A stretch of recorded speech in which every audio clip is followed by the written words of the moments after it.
Hey guys, anybody here yet?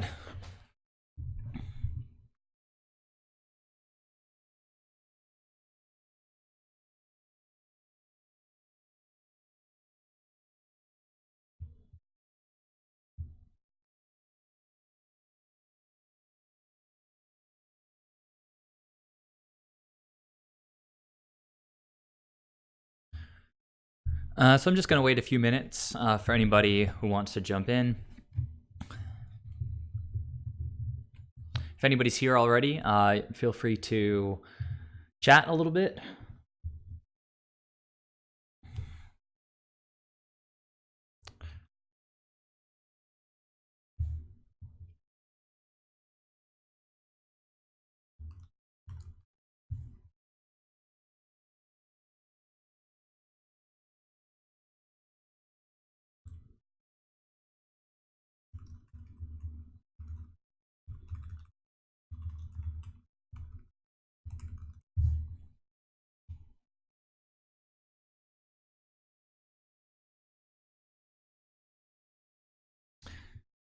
Hey, come back to Earth.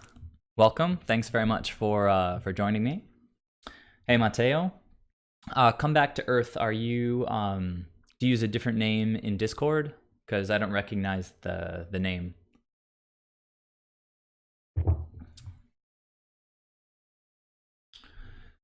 So the plan tonight, at least for the beginning, is to show at least one replay of a match that I played today with this 4-color list that you guys are pretty familiar with at this point. Hey, Peripheral, welcome. Oh, okay. So hi, Remembrance. Good to see you here. So recently, I made a couple small adjustments to this list. I took out 2 of the Astrolabes and brought back in 2 Charming Princes. That was the only main deck change that I made. It's felt nice so far having the Charming Princes back in the deck. It's a very versatile card. If it has nothing else to do, it scries 2, which can be roughly equivalent to just kind of drawing a card if you get to send away a land that you really don't want, or 2 lands that you don't want, or if you send away anything other than lands when you're digging for lands. So Prince is a pretty solid card. It's extra blinking effects. Can blink a Siege Rhino to close out a game, blink Eternal Witness to get back a Soulherder or an Oko. But I'm not totally convinced it's where I want to be necessarily. I mean, there's certainly nothing wrong with him. It's a very, very justifiable choice. But for example, Force of Negation is one of the strongest spells in the game. And in the current build, even though it's 4 colors and we've got a bunch of black and a bunch of white, there's still a pretty high number of blue spells. We've got the 8 snakes. The 2 forces actually count. They can pitch for each other, so that's 10. And then 7 down here, so that's 17. That's getting pretty close. If you add another force, you're at 18, which I think is totally fine for running 3 forces. You could potentially even get up to 4, but I think that starts to push it. 19 blue sources for 4 Force of Negations is like borderline. I think you want 20 or more typically if you're running all 4. At least that's the math that I recall. So potentially adding in a 3rd force might be pretty good. And other possibilities aren't really coming to mind right now. So anyhow, Charming Prince feeling pretty good. And I changed a couple things in the sideboard. I added back in a Veil of Summer. The card was used against me recently. I tried to cast a Sin Collector, which resolved, but then its ability got countered by Veil of Summer, and the opponent drew a card. Let's see, what else? I added in a second Teferi, because this guy just really, really hoses like control decks, and a bunch of other decks like Infect. Grixis Death Shadow doesn't really like to see it. They like to do a lot of stuff during combat, like playing Team or Battle Rage. With Teferi on the battlefield, they have to like main phase Team or Battle Rage if they want to do that. And then if you have removal spell, you can just blow them out. It's almost like they're going for like auras, enchantments instead of instant speed effects, because they can't respond with Teferi on the board. So it also just turns off all their counter spells, so Disdainful Strokes just become useless. So what else? What else did I do? Well, I think that might have been the only addition. I trimmed 1 Unmoored Ego, and I trimmed 1 other spell to make room for that Veil in the Teferi. So So who's joining us tonight? I see Remembrance, Peripheral, Mateo, Business Guy 3000. So Business Guy, I don't think Oko is going to get banned. I really strongly feel that it's like a kind of a flavor of the moment thing. It's clearly a very strong card, and people love to test, people love to brew, and so it's just being tested all over the place right now. I think people were able to tell right away with Stoneforge Mystic that you needed to build with her in mind. You can't just jam her in any deck. For example, you can't really just jam her into Soulherder. It doesn't really work very well. Let me see if I can resize these cards a little bit. Yeah, that you guys can see a lot more now of my deck. So with Stoneforge, it was pretty clear. You know, she got unbanned, and people tried it all over the place. They realized it wasn't amazing and everything, and so now it's just kind of settling. Oko, the power level is just higher, and so decks that run green but not blue are splashing blue. Decks that run blue but not green are splashing green. People are just trying the new thing, and I think a lot of them are going to find that, you know, maybe 4 Okos isn't where they want to be. Like, does Jund really want to splash blue and play 4 Okos, or does it want to play 1 Oko? In which case, I don't think you know, if Jund is running 1 Oko, that's not really changing the format. It's not really warping the format necessarily. It's a real drawback, you know, to have to run a 4th color or a card like that, because some of the time, of course, you're going to draw that land that doesn't help you cast very much and not draw Oko. The other half of the time, you're going to draw Oko and not that land. So, you know, 3-color decks that are splashing a 4th color, that doesn't really bother me. If it works out for them, great. You know, Oko is a cool card. It does a lot, and if it does show up in some decks that used to not run blue or green, then so be it. I guess I don't see any deck that's really just totally shutting the metagame down with Oko. You know, if you look at the Goldfish page with the metagame numbers, it shows still, you know, like Eldrazi-tron. What else is at the top? Eldrazi-tron, Grixis Death Shadow. I mean, there's some Urza decks, some running Oko, some not running Oko. Regular Tron,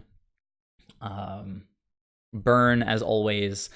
So it's not just like 5 decks at the top of the format just jamming Oko. So I really think it's kind of on par with other powerful planeswalkers. Like, you can easily compare it to the 3-drop Teferi. You can easily compare it to Liliana, either of the Lilianas. Personally, you know, I think that Liliana of the Veil is stronger when it initially hits the battlefield, because it can tick down, kill a creature right away, and then if they can defend it, its ultimate is kind of game-winning unto itself. Oko just gets incremental value, and if you eventually draw a a Pithing Needle or an Assassin's Trophy, some way to deal with Oko, like, what has the opponent actually generated? Maybe they got a 3/3 Elk out of it. Maybe they were able to deal with one of your troublesome artifacts, but at the end of the day, if you can deal with Oko and get him off the board, he's just not doing all that much. Whereas Liliana, the way that it fits into Jund's strategy, you know, it's pitching lands from their hand, but then Renin 6 is getting the lands back. There's a ton of synergy that makes that discard effect actually more just like asymmetrical. So, all right. So as I mentioned, the first thing I wanted to do is to show you guys a replay of this really sweet burn match that I played. You know, burn matches don't take that long, so it should be over pretty quickly. I'm sure you guys will enjoy it. But then as for what I do after that, I guess we can decide when we get to that point. So I believe this was the match. So before I go, let me resize this real quick for you guys.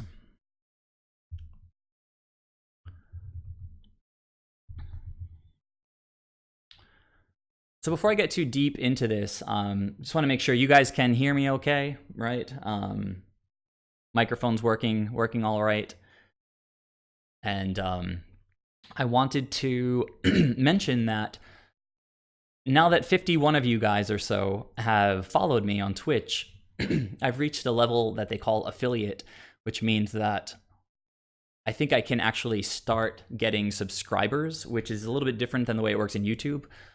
With Twitch, if you subscribe to a channel, you're effectively kind of supporting it like in a Patreon kind of way, where I think there's I don't even know that much about the different levels, but you can subscribe for like $5 a month or subscribe for $10 a month, and that just means that if you want to support my streams, you can subscribe. So for those of you who do, I've got these like 3 things at the top of the screen, a little $sign, a little like YouTube symbol, and I'm gonna try to figure out once I start getting some subscribers how to make the names of, you know, the I think on the right it's like the most recent subscriber, and then on the left with the crown is like the highest contributor, that kind of stuff. So trying to make it more interactive. That's what I love the most about this format now, is that I can be here with you guys, and you can ask me questions, and I can respond, and I can ask you questions, and you can let me know something that I might not have known already.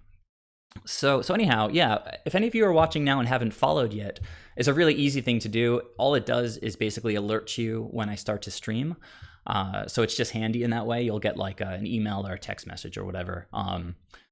That will let you know when I'm starting to stream. But if you subscribe, basically that's just like a monetary contribution to me. So I do believe that's an option now, whereas a few days ago it wasn't. So without further ado, let me go ahead and get into this replay.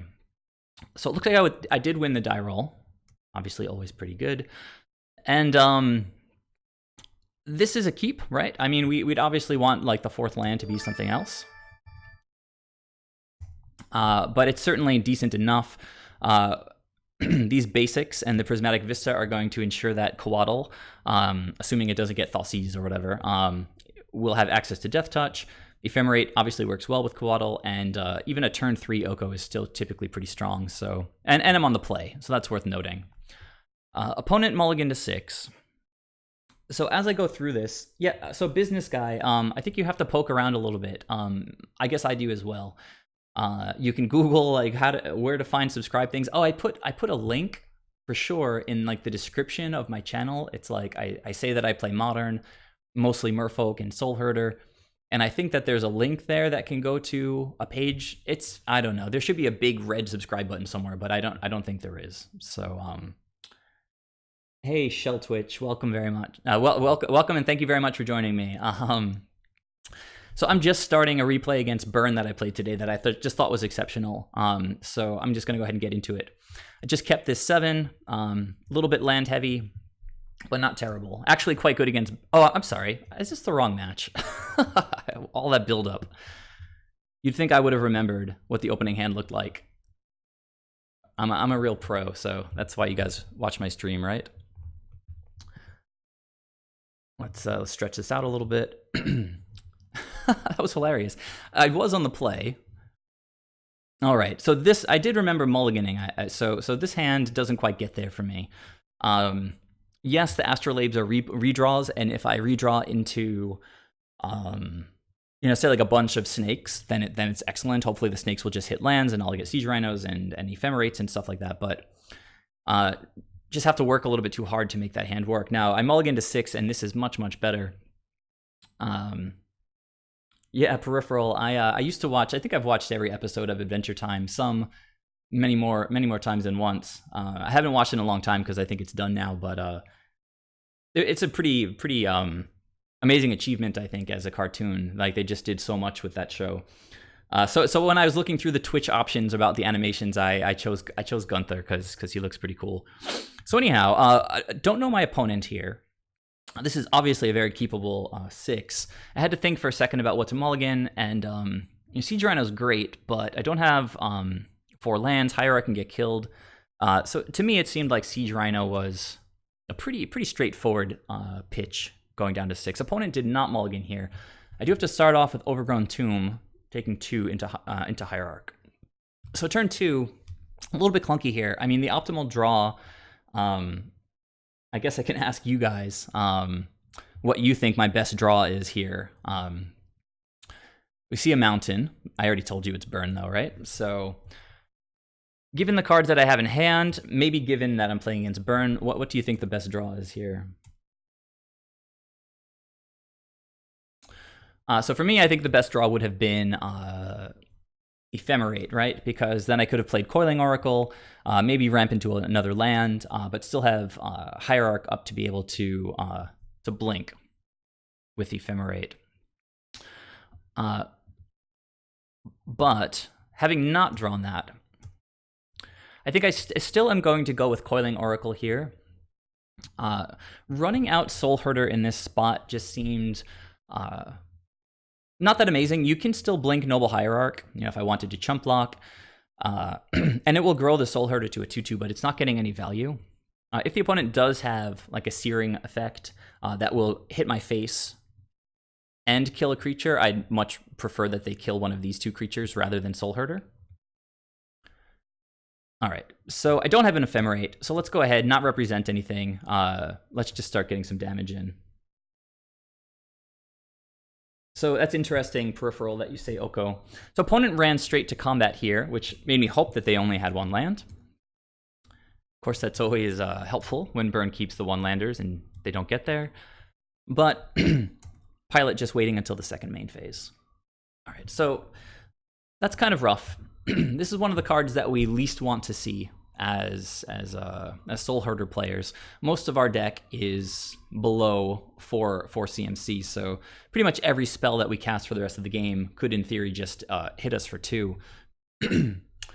Opponent is ahead on life already, which makes sense since it's Burn and they've been burning us, but I drew into one of the 2 Charming Princes that I recently put back into the deck. So, what do you guys think here about the line for this turn? Clearly, I have a lot of options. All right, so just start talking about my thinking. Coatl is not going to have Death Touch, but I could go like Charming Prince and Coatl this turn. However, I do want to get that land out, so I'm not going to play. I do want to get the land out and not pay 2 life. With the Eidolon hitting us for 2 every spell that we cast, I think that taking 2 off of the shock land would just be sort of excessive. So with them tapped out, I think it's pretty clear that I should go for Soulherder here, but before playing it, just go ahead, attack with the Coiling Oracle. Now, it would kind of sting for me if the opponent chose to block and trade, because then I wouldn't have any value to generate with the Soulherder blink. If the opponent did trade, I would probably actually choose to follow up with Eternal Witness, getting back the Coiling Oracle, something like that. But the way that it went, it's just obviously to the opponent's advantage to keep this Eidolon on the battlefield. I think they kind of get the picture as to what I'm playing, even if they don't know every single card, since it's kind of a fringe deck. So we'll go ahead and run out that Soulherder, take 2, which kind of hurts from the Eidolon. Blink it, and drew into an Oko. Now, I'm not really sure I'm going to be able to run that guy out immediately. It is an answer to the Eidolon, but it turns it into a 3/3. We don't really have good blocks right now. As you can see, I don't really have snow permanents, so Death Touch is pretty far from getting online. All right, opponent has a 3rd land for turn 3. And they play Vexing Devil. It's kind of unorthodox choice for Modern Burn at this point. And again, with the Eidolon on the battlefield, I didn't end my life total already getting pretty low. The opponent's still on 4 cards with at least 1 redraw with these lands. I didn't feel like I could just take the 4, so I let the Vexing Devil actually stay around as a creature. All right, so they start off with a Lava Spike. It is a sorcery, so they want to get that triggering their Swift Spear. Of course, they also take 2 from their own Eidolon. I take 3. Life totals are pretty close here. Opponent has a scary board. I've got 1 more card than them. They've got all these scary attackers. So opponent actually, if we look at their time, sitting with 21:34 here, they took quite a while on this this attack. They backed off the Eidolon. I think they took like 2 minutes if you look at their clock. Figuring out this attack, they put it in, they took it out. Ultimately, they went for the attack and bolted the Soulherder, which to me, I mean, look, they probably don't really know what's going on with this deck. They saw me just get, instant value. I got to attack and untap my Coiling Oracle as a blocker. Maybe the Soulherder thing is just going to run away with the game.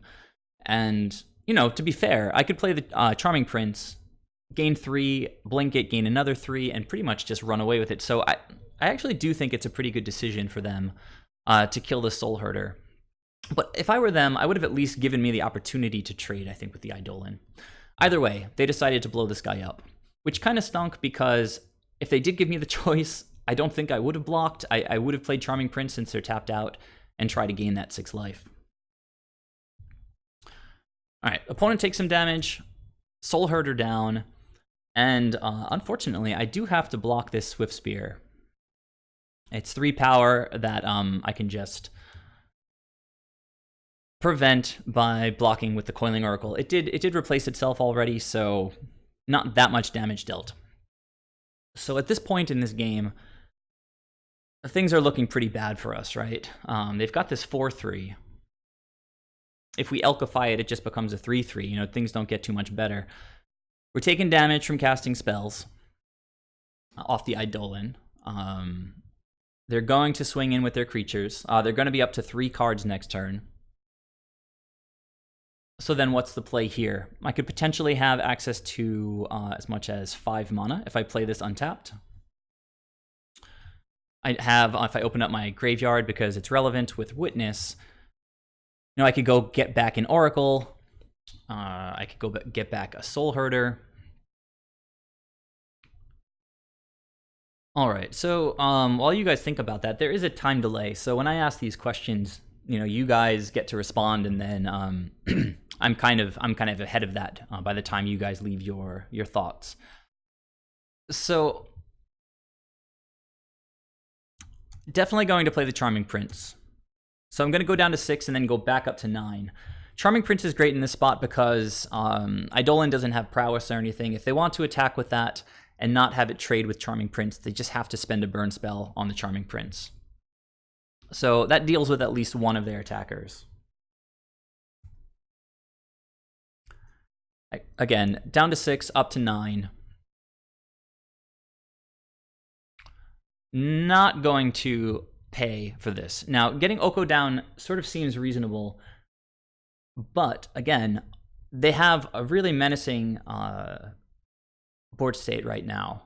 They're going to have 3 cards in hand next turn.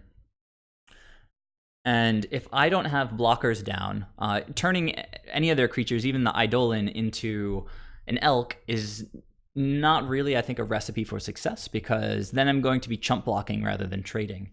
So the idea is, with this line, play the tapped Temple Garden, represent a bit of weakness, let them potentially overextend, just attack with all their creatures. Flashing Coatl, which is not going to be Death Touch, can hopefully get me to the next turn at least. All right, so opponent untapped, drew a card. Again, they're on 3 cards right now. All right, and it looks like they're just tapping out for full price Riftbolt, which would present lethal as things stand. I'm going to go down to 6, and then even if I block the, well, let's see, actually, does it? No, it blocks, it's lethal only if I block the Eidolon, which I was saying was my plan. The only profitable block now doesn't look so good because they have lethal around that block. So what was supposed to be a trade now looks like it's supposed to just be a chump block. Fortunately, though, I do have another blocker, which can actually draw me a card, right? So here's the Coatl to the rescue. I do take 2 from the Eidolon. Things are getting pretty sketchy. And that force is pretty clutch because, well, it's burn, right? Like every spell is 3 damage to the face. So as mentioned, the plan is definitely trade with that Eidolon so I can start casting spells again. And then just chump the Vexing Devil. I'm going to go down to 2 and then, hope for the best here. Ephemerate, another very good draw because it lets us ghost block, right? We can throw a creature in front of one of their attackers and then just ephemerate. The creature will stick around. So even though things are getting really, really tense, opponent doesn't appear to have the best options in hand because we just saw them spend 3 mana to just immediately cast a Riftbolt. guess they thought they were going to close the game out right then, but I had the instant speed blocker. So for me, the play here seems pretty clear if you guys want to think about it for a second before I just blurt it out.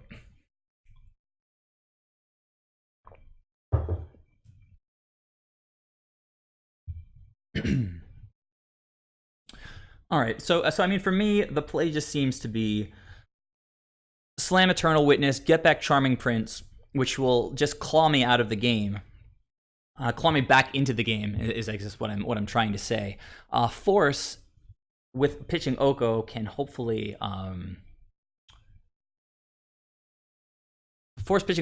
stop whatever game-winning spell they might have next turn, and we just keep our fingers crossed, right? Because I was very careful about the way that I tapped here. We're not going to spend black, so we're definitely going to start with that Overgrown Tomb. Charming Prince, one of the best cards in this matchup, so get that guy back and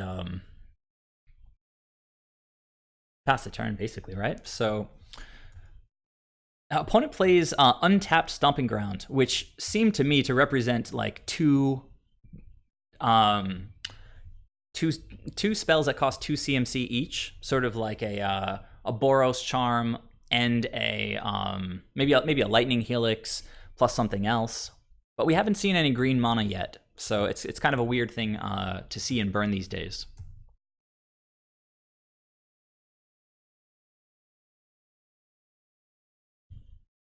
And so of course opponent's going to get in with their creatures. Going to set it up like this. Putting the 2 power in front of Swiftspear is hopefully going to make the opponent sort of play whatever they have sooner rather than later, because I'm sure they'd prefer to not lose their Swiftspear. But it looked like they were just passing priority, and I wasn't going to lose my Eternal Witness if I could avoid it. So I did, in fact, go with the Ephemerate here. Opponent looks like they're going to cast something, and we see a Tarkus Command, which is a card that hasn't seen a lot of play in the past year or two in Modern Burn. So it's basically a kind of a Skullcrack, right? It does 3 damage to the opponent, and it can say that a few things, right? Their creatures can get bigger, or they can prevent me from gaining life. So they chose the life gain mode here. It's a little bit strange since I'm not really trying to gain life, but I guess they don't know what I'm doing with this white mana here. I've got the Force held up with Oko, so I am going to cast that, pitching Oko. And at this point, they're at 2 life, so if they do have a 2 mana spell, they would die casting it. So I'm starting to actually feel like we're getting there. So the Ephemerate resolved. I'm going to go grab Force of Negation. Not sure how necessary it is, because if they had a bolt, they would just throw it at my face. Eternal Witness was taken out of combat, and at this point, the coast is clear just to swing in. I'm going to not cast Ephemerate, because I want to attack with Eternal Witness. And the opponent scooped. So pretty wild game. That was the main one that I wanted to show you guys. Peripheral, I didn't cast Prince because I was at 2 life, and if I cast Prince, I go up to 5. I'm tapped out, and if I think they were untapping into 3 cards, and if they had 2 spells that deal 3 damage, I would have nothing to do. I guess I had a Force, right? So I think there's potentially multiple lines that would have gotten me there, but holding up Ephemerate and blinking Eternal Witness seemed to me to be the better line. So it'd be interesting for you guys to discuss a little bit or think a little bit about whether tapping out for Prince would have been better, because I did have Force up, right? So I could have, but then the thing is, when I block, if I don't have Ephemerate, well, it's interesting. I still would have had a 2-power attacker to get in next turn. So I think the lines are closer than I thought at first. At any rate, it was a really, I see that Matteo is saying that was amazing, and it was a very, very amazing game. So we can go ahead to game 2. And you guys, when I go to the replay screen, you're able to see kind of what the results were, I think. But it's just part of showing replays. This is more like entertainment and education, I think. I don't care if you guys know the result ahead of time. Most of these matches, if I do show more replays, are just going to be wins. So this is a really beautiful hand, but I'm on the draw against Burn. We get to play out Coatls. If we draw land, we get to play Teferi or Oko. If they have like one creature, we can blow it up. Actually, we need to draw a pardon me, we need to draw Black Source for that, but there's a bunch of those in the deck. All right, opponent kept their 7, which we'll see how it goes, I guess. All right, Swift Spear getting in, down to 19. Did not draw land. Play the island because that doesn't really matter. If I play the Vista, I wasn't going to crack it anyway. I guess it could have potentially represented something, but Burn is just so all in. Like, they're not going to do something differently because I have Prismatic Vista mana up. Like, I might path there, Swift Spear or something. All right, so Lava Spike down to 16. Swift Spear getting in for 2. I think we're going to see another Bolt here down to 13, and then 3 from the Swift Spear takes me down to 10. Siege Rhino, really good card in the matchup. Probably much better on the play. In hindsight, actually, I think I can show you guys the sideboard real quick. So I trimmed all the Soulherders just because they're very easy for Burn to kill, as we saw in Game 1. And I trimmed 1 Eternal Witness, even though it's a great card. It's a 3-drop and pretty slow. I kept in all the Siege Rhinos because it's life gain, but I think in the future, when I'm on the draw against Burn, I would probably take like 1 Siege Rhino out. I don't know. What do you guys think about that? It's a little bit... Oh yeah, I told you guys the results in Discord. It's true. Having too many 4-drops against Burn can be pretty tricky. I left Force in for Game 2, but I think I brought it back. I think I brought it in for Game 3. Even though it only has Eidolon as a target, it doesn't even trigger Eidolon because it costs its casting cost is 4, even if we cast it for free. And having removal for the creature that kind of bothers us the most seems like a pretty good choice. I left Winds out because we're not going to cast this for 6 in this matchup, and sorcery speed, 2 mana, Path to Exile just doesn't really sort of meet that threshold. Thoughtseize is not really worth it, but I did bring in, if I can remember off the top of my head, like Fatal Push. What else would I have brought in? I had to bring in 1, 2, 3. I took out 2 Okos. Oh, to bring in 2 Teferis. I think these are still decisions that I'm sort of working on. I just recently added in the second Teferi. What do you guys think about this card in this matchup? One cool thing that it does is it basically nukes any suspended Rift Bolts because they can't take it off of suspend because they can't cast things except at sorcery speed. So it's kind of cool for that, but it's also just kind of cool for the same reason it's cool against like Death Shadow is they have to do everything like main phase, everything's like on the nose, we know what they're doing, and then when they go to combat, there's no tricks. So yeah, Peripheral, I totally agree that getting life gain online with Oko can be very tricky. Oko is one of those spells against Burn that's particularly solid on the play. I mean, obviously, if it comes down on turn 2, like it's one of those what am I thinking? It's just like a slam dunk if we can get Oko down on turn 2 against any deck, but particularly against Burn, I think. So on the play, I'd want, I think, all the Okos in. And so anyhow, I brought in a Fatal Push. I gotta remember, I brought in a Fatal Push, brought in a Teferi, and maybe we'll see some other sideboard cards. I guess I can check real quick on my deck list. I'm kind of interested to remember. Celestial Purge, obviously. Oh, and Worship. Worship is like one of the best cards against Burn. So I brought in Celestial Purge, Worship, Fatal Push, Sin Collector. Even though it's a 3-drop, it's just a 2-for-1. And then the 2 Teferis, I think. So, all right, back to the match. I think that I whiffed on lands again. I drew a Siege Rhino, played my Prismatic Vista, and opponent with the Vexing Devil. Here, with no creatures on the board, I think I just have to take 4 damage on the chin.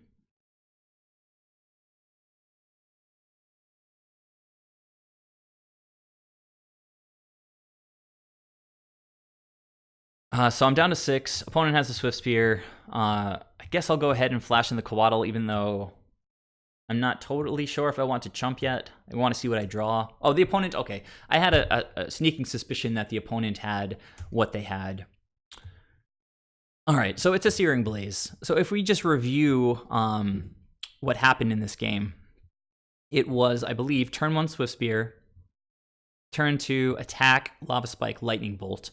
For that turn, a total of 9 damage, I think. So it was 1 damage plus 9, I think, is 10. Vexing Devil down to 6.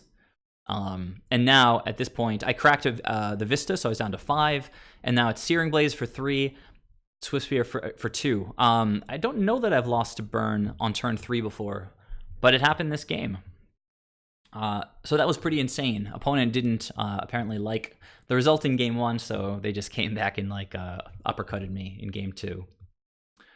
All right, well, let's go back into the replay screen here and check out how game 3 went. I actually didn't give you guys the result of this match in Discord. I wanted to kind of keep the details a little bit secret just because it was like, I don't know, it was just, that first game, as you saw, was spectacular. So this is a mulligan. I mean, Ephemerate is the best card in the deck, but it doesn't really work if we don't have decent lands. All right, so this is a keep. What do you guys do with this hand? Are you going to keep this? I'm sorry, well, obviously I already said I think we're going to keep this hand. I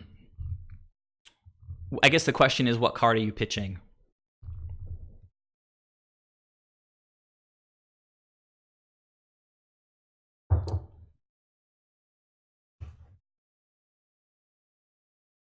I had to think about this a little bit. I don't think it's immediately obvious. All right, so we have 1 vote for pitching Plains. Anybody else want to weigh in the chat? I think it's a pretty interesting decision point, and kind of speaks to the matchup, speaks to sort of the way that our deck works. All right. So Mateo is on Coatl. We've seen a suggestion. All right, so we've got pretty much almost every option selected at this point. Nobody has said Ephemerate, which is interesting. But we've seen a vote for Plains, 2 votes for Plains, 1 vote for Prince, 2 votes for Snake. Levin says pitch the hand. I think he's kidding around. I think that's what that like meme face means. So anyhow, the way that I went was I pitched the Coatl because it's such a core card in virtually every single matchup. It's what we want on the board as soon as possible. We're even going to be able to get Death Touch online pretty quickly, but we do want 4 lands for Siege Rhino. We're on the play. We definitely don't want to pitch Charming Prince. White lets us cast all the 3 spells in our hand, apart from the Coatl. And so, for me, in the end, the Coatl was a pretty clear choice to be able to get rid of. However, I am on 6 cards again against Burn, keeping 7. So, pretty shaky place to be starting, but I can't really complain about this hand. It's pretty solid against Burn, I think. All right, so they've got the turn 1 creature again. They're going to get in, and we drew an island. That's pretty nice. So I just went ahead and played the Plains. It doesn't really matter sequencing-wise because I'm going to run out Prince here. It's great because it just presents a potential trade against Goblin Guide as a 2/2 rather than just a chump as the Oracle is a 1/1. And then next turn we can run out the Forest, Oracle, and Ephemerate if we want to go that way. So just Charming Prince put us back up to 21, and being at 21 against Burn is always a good feeling. There's that green mana. Okay, they start off with a Lava Spike, and having dealt damage to me, they can now cast Skewer for its Spectacle cost, and they do throw that at the Charming Prince, respecting the potential for me to blink that guy and gain more life. Also, just respecting the potential for me to trade with Goblin Guide. They'd prefer to get sort of more repeatable damage in with the Goblin Guide. All right, so we got to land the first time, and the second one, I actually kind of liked that reveal because we get to just play that out, and the opponent doesn't really have information about our hand. That was going to be our play anyway this turn. And this was kind of amazing here. it hit the land that I was going to fetch with the Misty Rainforest. I can't use it this turn, so I just get to get it for free. So that was one of the best Coiling Oracles in recent memory. Yes, it did, Peripheral. That's a good observation. For sure it did. This position is a little bit... It's not the best for us because the opponent gets in for Goblin Guide. We can't block and then present a trade, so they're going to wait for us to do something. And then if we ephemerate, they can blow us out by doing anything to the creature. This is something that I think takes a long time to fully appreciate playing this deck, is that you need to be extremely patient with Ephemerate. Not necessarily so that you don't just lose the game, because you can cast an Eternal Witness and then Ephemerate immediately, get a card back from the graveyard, get a lot of value that way. Like, playing it immediately is not just always wrong, it's not always terrible, but it's very, very, very often better or optimal to hold the Ephemerate to make the opponent blink first, in a way, not to make a bad pun about our blink deck. But if you can get the opponent to like tap out for a Searing Blaze and then Ephemerate, like, that's 100 times better than just going ahead and just grabbing obvious value. So in this spot here, I'm actually just not going to block. With Prince gaining me life, I'm at a relatively healthy life total.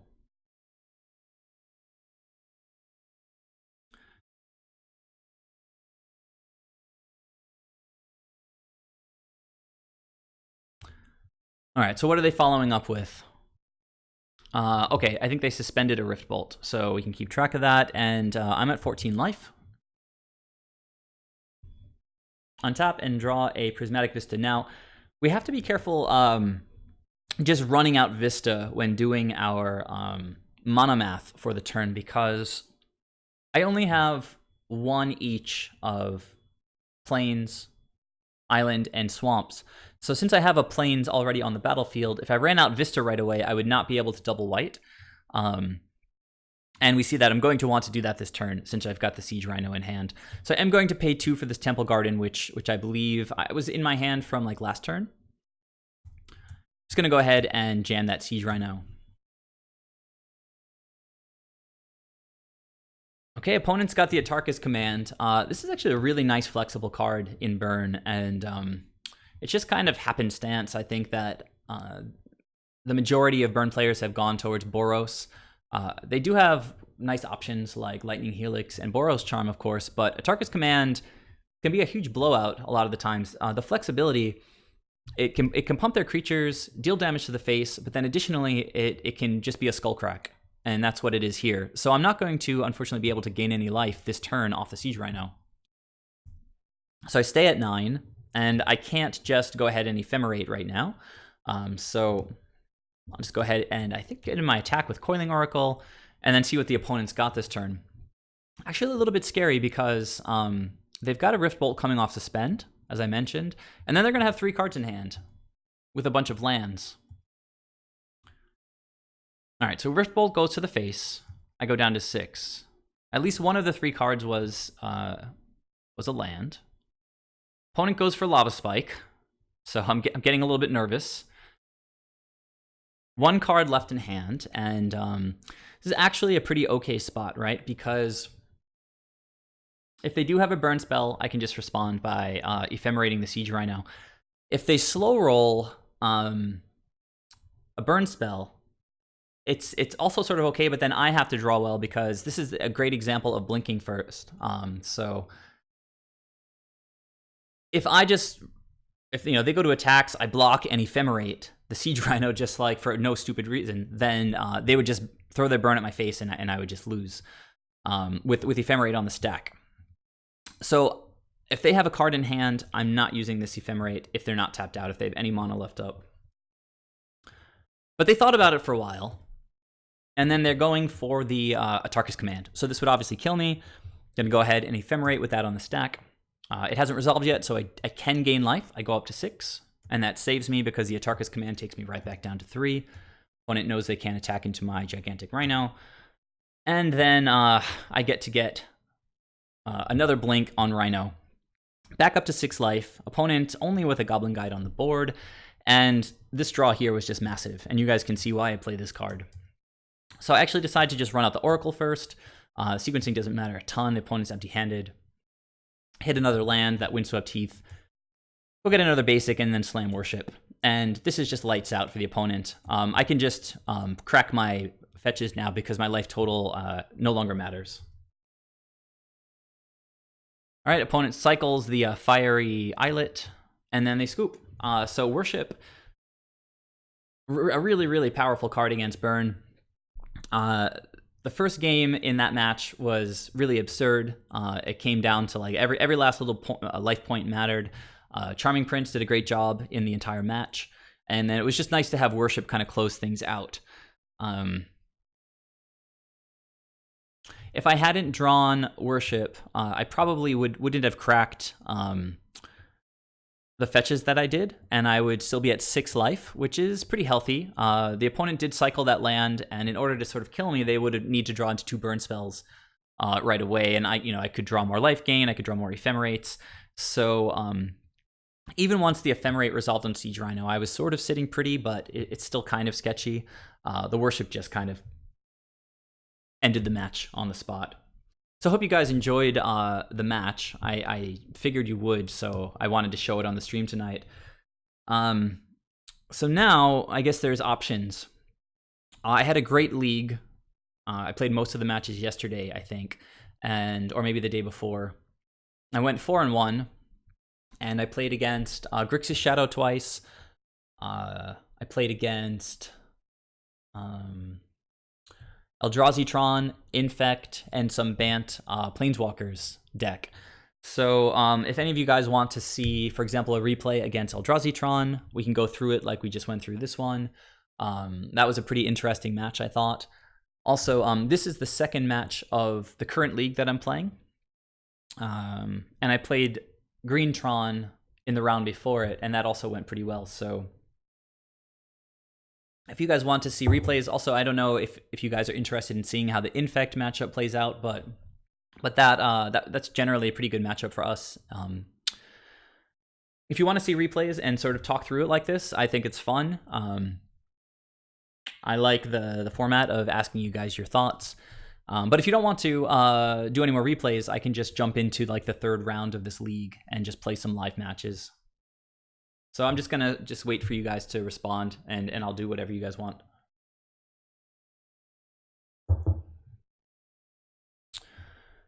So super good match against Burn. Clawing my way back in game 1 was really fantastic, just kind of mind-boggling. Yeah, again, just waiting for some comments. If you guys I mean, it's less pressure for me if I just do replays and talk through it. That's kind of why I like the format, is it's just kind of chill and I think in a way educational, since the way I started my YouTube channel was to try to help people learn how to play Merfolk. All right, so Levin likes new matches. Peripheral has no preference.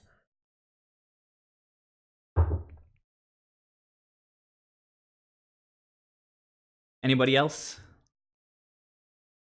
Currently, we've got 2 votes that kind of matter. Like my vote is just to do another couple replays because they've been very interesting matches. We don't always get interesting matches when we do live stuff, but it's fine anyway. And it's just kind of chill for me. But again, I'm happy to do either. So far we have my vote for replays and we have Levin's vote for... So Levin wants to start with replays. That's fair. Why don't we do one more replay and then one match and maybe call it a night at that point. So do you guys want to see Eldrazi-Tron, Shadow? Actually, honestly, like the Grixis Shadow matchups were okay, but they weren't that super interesting. I think Worship played a role in one of them, a pretty big contributing factor towards one of the wins. Eldrazi-Tron, was one of the more interesting ones. Infect is pretty interesting. And then Green Tron, I guess. So let's see if I can find that Eldrazi Tron. I think it was the second round here. Speak now or forever hold your peace. I've had a lot of questions about Eldrazi Tron recently. Like how does Soulherder stack up against it? How do we play the matchup? And I don't know if you guys play the 4-color version or if you all just play Bant, but I think that the black version actually holds up pretty well against Eldrazi Tron. So hopefully this is the correct match.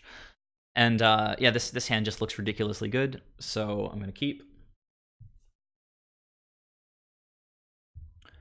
Opponent kept as well, and seeing that Tron keeps 7, that's always really scary.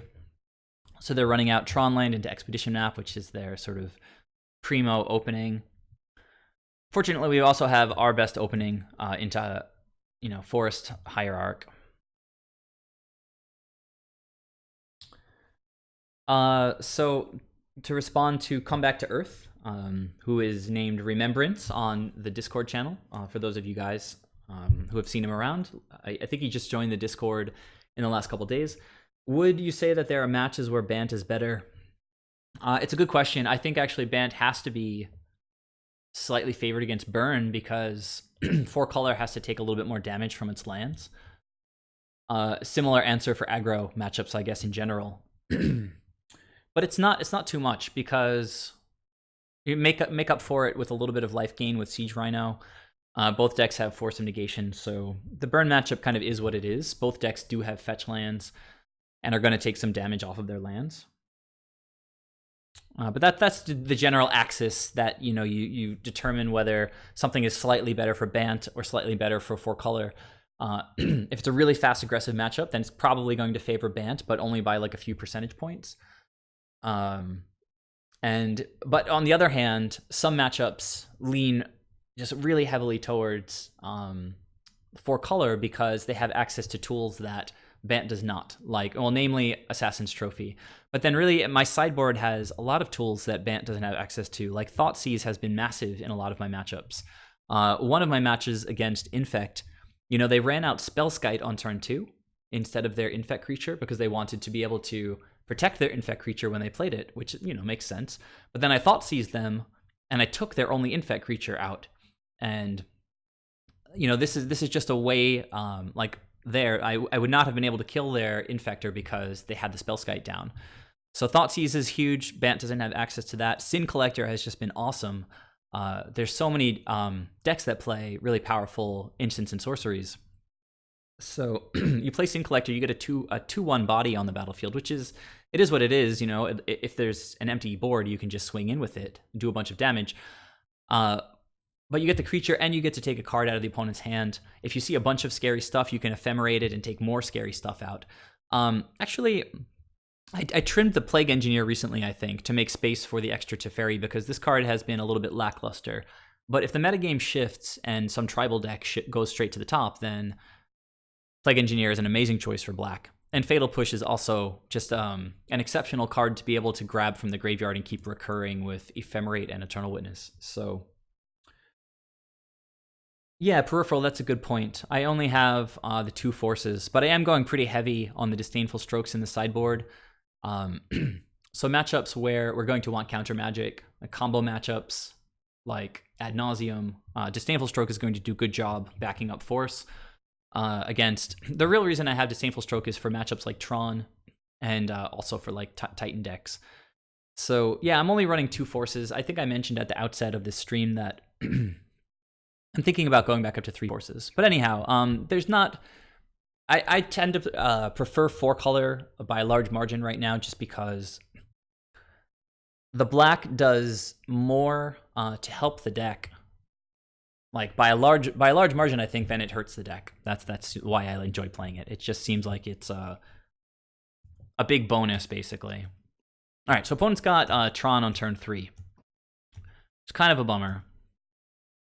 And they're on the play. So turn 3 Tron on the play. What can we do about that? We do have the Assassin's Trophy in hand and no counter spells, so that pretty much dictates what we have to do. Run out that second Hierarch, and then so we are going to be able to use all of our mana.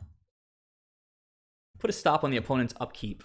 And actually, I think what we're supposed to do is put a stop on their draw to give them a chance to draw into the basic land that we're going to give them off of Assassin's Trophy. But I should remember to change that. I've been pausing on upkeep, which it does make a huge difference. It's just tiny percentage points. Again, if you let them go to their draw step, they could draw a forest. And then Assassin's Trophy, if they only have so many forests, they won't be able to get another one, that kind of thing. But in this case, they've got it. We know that mono green has a bunch of forests, so it's not a big deal right here. I chose to hit the tower. So this is going to prevent Tron from getting online right now. Okay, so opponent has the mine, which we saw them search up. And for the time being, no Tron. But they have another expedition map, and they crack it right away to go grab that tower again. So Tron on the play with turn 3 Tron interrupted, and now they'll be able to reestablish on turn 4. So we drew an Icefang Coatl. So Tron doesn't really pressure your life total. That's not really the axis that they are fighting you on, so you can pretty much always just run out your Shocklands. Definitely going to get Oko out here. Start trying to generate some value. Now we know that Tron is coming, and we don't really know what we're playing against yet because it's only been. Actually, we do. The basic wastes showed us that it was Eldrazi, right? There's some subtle things playing against Tron that I'm not sure everybody notices, but Green Tron does not run any basic wastes, and similarly, Eldrazi Tron doesn't run any forests. All right, so here's that tower, and just hopefully it's not like Ballista or Ugin. All right, so they have Karn, which is annoying. And they're going to go ahead and get an artifact from outside the game. Spyglass. Pretty annoying. Go ahead and Flashing Coatl because I could force this if I draw into the force, but I don't. And it's really important to note that when you force something, it gets exiled, and Karn the Great Creator can cast things, or rather fetch things from not just their sideboard, but also from exile. So it says, you may choose an artifact card that you own from outside the game or in exile.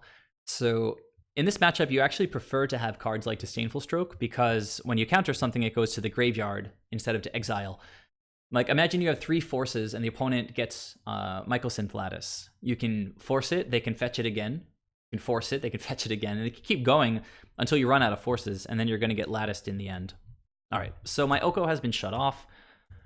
Opponent Chalice on 1. I've got 2 1-drops in my hand. So things not looking super great right now.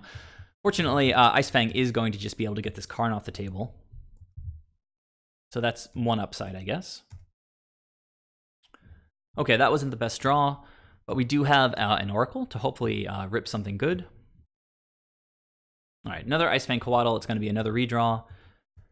But for now, we'll just go ahead and attack the Karn.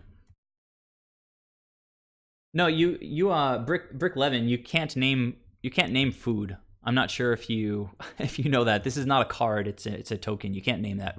But they named Oko, but Karn shuts off food, right? Activated abilities your opponent's control of artifacts can't be activated.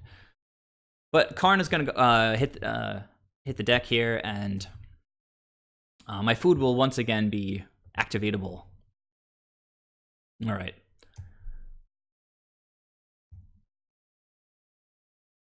So I kept the Hierarch in hand because I've got, like a million mana, and if they wrath my board somehow with like an All Is Dust, I can still have at least, some creatures to be able to reestablish. So they play another Tron land, and we see they're paying 6 mana here for Endbringer. All right, well, that card's pretty annoying. It can kill all of our 1/1s. Not sure all of you guys are super familiar with this card. You can take a quick look here. It's got a whole bunch of cool abilities. When this card was spoiled, I actually thought, or not spoiled, but when it was released and the set was out, I thought it could eventually be a big player in Modern or in these Eldrazi decks because it's so versatile and really, really powerful. But as things have shaken out, I think it's just like a one of. So anyhow, it can do a lot of things. It can deal 1 damage to any target. It can prevent creatures from attacking or blocking, and it can draw cards. And on top of all of that, it doesn't just untap on their turn; it untaps on our turn as well. So pretty strong stuff. If I can somehow deal with this Sorcerer's Spyglass, then I'll be able to Elkify this Endbringer. All right, so we are going to flash in this Coatl and hopefully draw something good here. All right, another Coiling Oracle. So I guess I might as well. Well, let's see. I think I was choosing to hold this Ephemerate up because it can at least save one of our creatures from Endbringer. At least its first thing. Okay, there it is. So we've been digging pretty hard with all of our snakes, and this Assassin's Trophy is really perfect because... actually, no, the reason I didn't cast Ephemerate is because Chalice. So I remembered that for sure during the game, and it's probably the reason why I didn't cast that Hierarch as well, to be honest. I think I just, during the replay, just forgot about Chalice. But we're definitely just going to immediately hit that Spyglass. Chose to get, I think, go to combat first. Opponent does have some open mana, and let's get our attack in. And then second main, looks like I run out Oracle first since I've got plenty of mana. Another Oko, backup Oko. Blow up the Sorcerer's Spyglass. And then Oko can turn the Endbringer into a 3/3. So before this thing even lost Summoning Sickness, we were able to turn it into an Elk. Thanks very much, Oko. And I'm building a pretty nice board of snakes, so the opponent has basically infinite mana at this point. Chalice is still keeping our Ephemerate offline for now, but we can Elkify that pretty soon as well. All right, so there's Ugin the Ineffable. All my creatures are pretty much the same thing. If he went -3, we'd be able to kill him right away in the air with Exalted. So it looks like the opponent felt it was a better choice to just +1 and start generating some potential card advantage with this, what is that called? Manifesting the top card on their deck. I don't know about that. Like, I feel like I probably would have hit Oko, because this is destroy target permanent that's 1 or more colors, right? Following up with Reality Smasher. Okay, that resolves. Opponent getting in. We're just going to take that. I think they hit us. They're kind of ignoring Oko. So this game was pretty neatly poised at this point. You know, they're shutting off 2 of the cards in our hand. The third card in our hand, a little bit redundant since Oko... since we've already gotten Oko on the board. Now, something I didn't think about during the game is that I could have -5'd to grab this card, which is kind of fascinating. I guess the card must still go to the opponent, right? Like, if I take this Spirit, do I get that card in my hand? I don't know. That's kind of fascinating. When the token leaves the battlefield, put the exile card into your hand. So I'm pretty sure it goes still to the opponent. So anyhow, taking that card wouldn't be that great, but as I said, I didn't really think about it during the game. Opponent's pretty far ahead on life. Siege Rhino was a pretty awesome rip there. So some choices to be made. We've got tons and tons of blockers. This Reality Smasher is kind of annoying because it has Trample. But I want to get this Ephemerate online, so we're going to go ahead and Elkify the Chalice of the Void. Play out this Noble Hierarch, which is going to take the Ugin down to 1.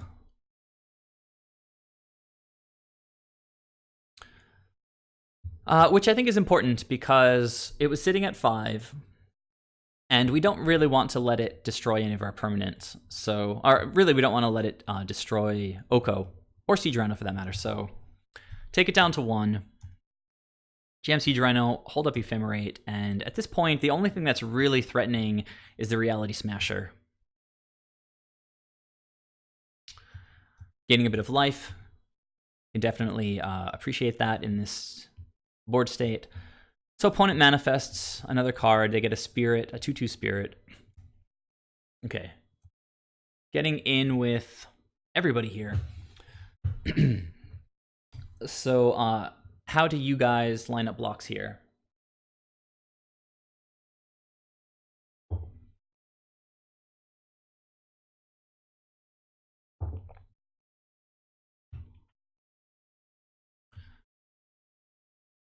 So for me, it seemed pretty clear that just like eating one of these creatures was going to be a good option. And then now that the chalice has been neutralized, we can throw one of our snakes in front of the other Elkified Eldrazi creature, and then just blink it with Ephemerate, get some value. I think that was it for the blocks. I definitely don't want to kill the spirit because that puts a card in their hand, and it's really just 2 damage. Another thing, of course, that I could do here is just blink the Siege Rhino, but I think it's just better to just kill one of their creatures. Try to pull ahead on the board. So I chose to blink a Coiling Oracle. Got another Coiling Oracle. Peripheral, blocking Smasher with a snake doesn't really do anything because don't have Death Touch online, and he has Trample, right? So anyhow, I believe I took 7, drew a Coiling Oracle, still have my Siege Rhino, and the opponent just passes with 800,000 mana up. So on the rebound, I'm going to go for Coiling Oracle again, just try to generate some card advantage. Play that out. Drew a Soulherder, quite nice in this spot. Play Coiling Oracle, got a land. Elkified the Reality Smasher, so things are kind of squaring off here now. We are in a pretty good spot. Attack with Exalted. Pretty sure I was going after Ugin here just to get that thing off the battlefield, sort of stem the card advantage or potential card advantage that they've been developing. No more trample damage. Pretty easy to deal with their board, and once we get Soulherder down, just gonna kind of run away with things, I think. So now we can start blinking Siege Rhino because that's kind of a pretty straightforward path to winning the game. All right, opponent pretty clearly try. I think, I guess they don't have too much else to do in this spot, or it's possible that they have nothing else to do, no other options, but I really don't want to give them these cards, and my life total allows me that kind of luxury.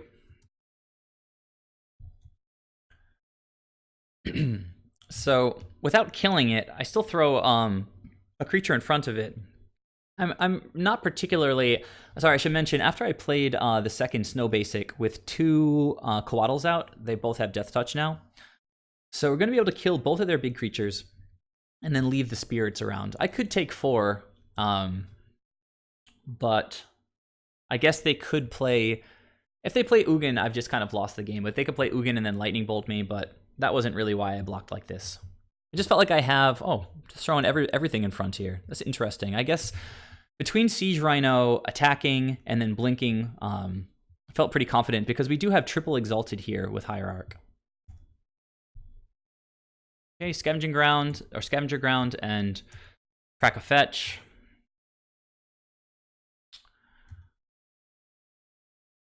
Okay, so Oko just makes a 3/3 because why not?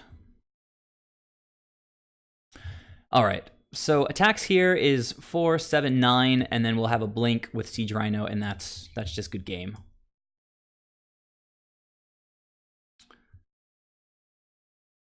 So pretty interesting game 1. Opponent sees the writing on the wall and scoops before I actually get to blink him. Opponent had turn 3 Tron. I prevented it with the Assassin's Trophy. They had turn 4 Tron, and then let's sort of see what we dealt with. Akarn the Great Creator, Sorcerer's Spyglass turning off Oko, Chalice the Void on 1, Ugin, Reality Smasher, Endbringer. So a pretty formidable list of threats. Fortunately for me, it wasn't Walking Ballista and Ugin the Spirit Dragon. We're much better against Ugin the Ineffable, baby Karn. So pretty good game one. Let's go ahead to game two, see how that one went.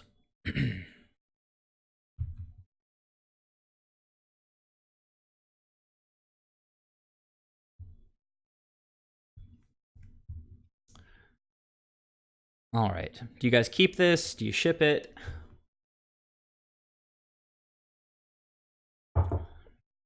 That seems like a pretty obvious choice, right? I'm not going to be laborless. This is a pretty snap keepable opening 7. The ramp with Hierarch is not super significant, at least given the current state of the hand. But Assassin's Trophy is really sort of critical in the matchup, and Disdainful Stroke is pretty critical in the matchup. So definitely a keep. Opponent opens Tron land into Expedition Map again. So again, keeping 7 cards, again having the nut opening hand. Ephemerate is a good draw. We do have a value creature that might be able to get something out of that. All right, so it looks like they're set to have turn 3 Tron again. They just crack right away. Do you guys think that Tron should actually be banned?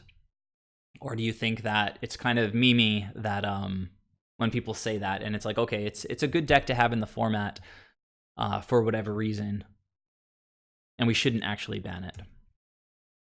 I'm not exactly sure what I think about that. So really, I guess what I could do here is pass the turn and Disdainful Stroke whatever they play, but I think it's just much safer, much clearer play to just trophy the land on the opponent's upkeep or draw again. So since I know that that's what I'm going to do, I just go ahead and attack with the Noble Hierarch. All right, so Come Back to Earth says don't ban it. Interesting. So I get the Overgrown Tomb. I'm going to go ahead and blow up one of their Tron lands again. I'll blow up the tower just because it potentially makes more mana. Opponent gets their basic waste. And that's always a slap in the face when you're playing Merfolk and you Spreading Seas one of their Tron lands and they have just in their hand an extra copy of that land. So I blew up the tower. They had another tower. We know they have turn 4 Tron now in hand. Fortunately for us, we do have a Disdainful Stroke.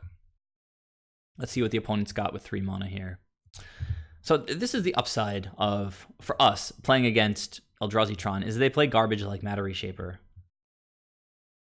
Like, okay, you got it.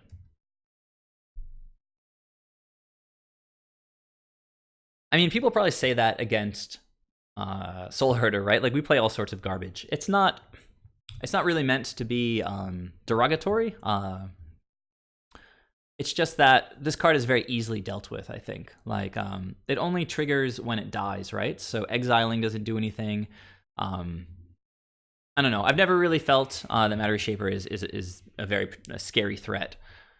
So we drew a basic island. We can play that, and both of our intended plays here are instant speed. So all of our intended plays are instant speed. So just pass the turn back. All right, opponent with 6 cards in hand. We know they have the land in hand.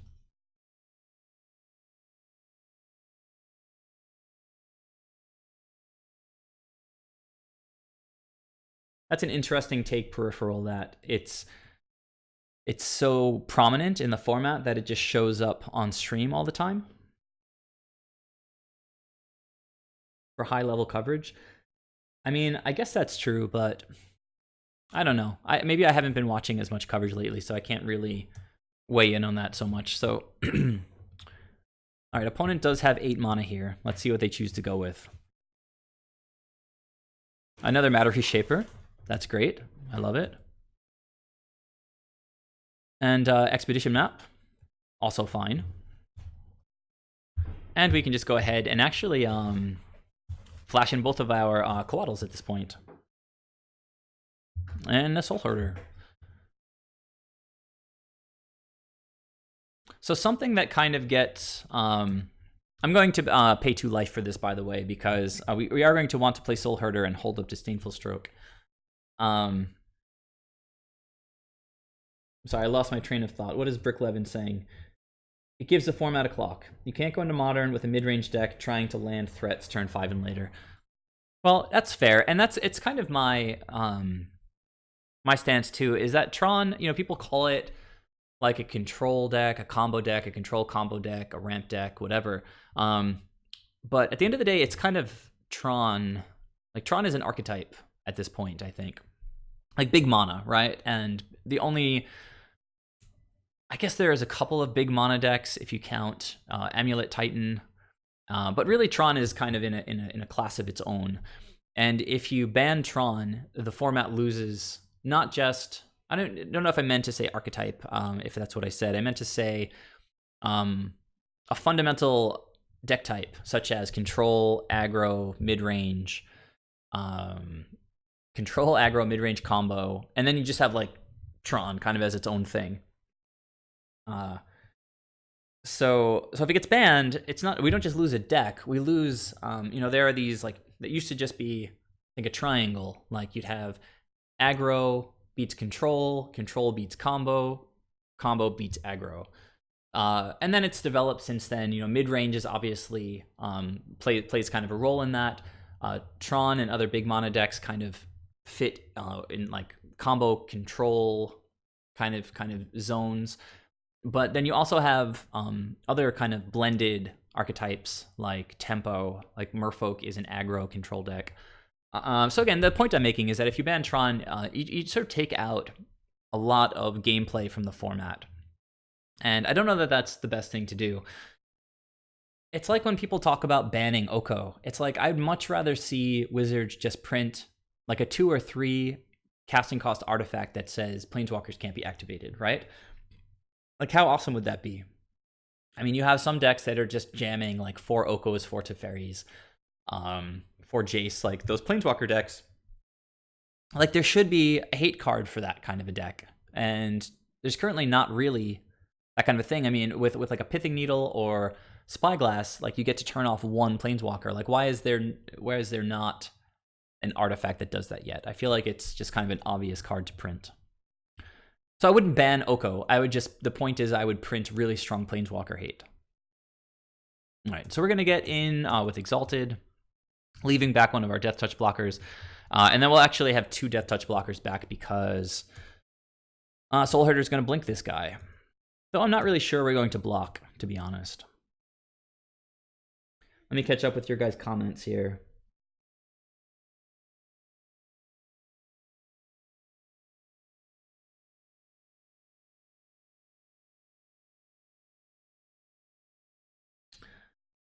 I mean, it's I think people get a little bit carried away with describing Soulherder as a prison deck. I mean, it kind of is, but it's also just a pretty dirtily mid-range deck.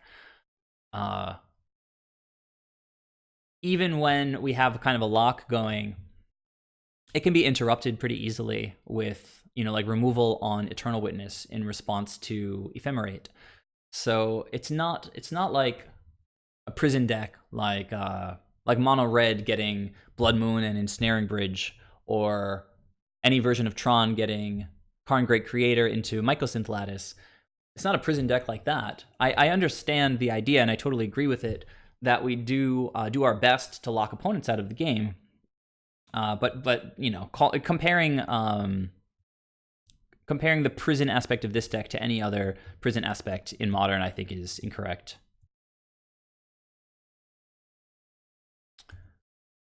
All right, so Force is obviously a very good draw.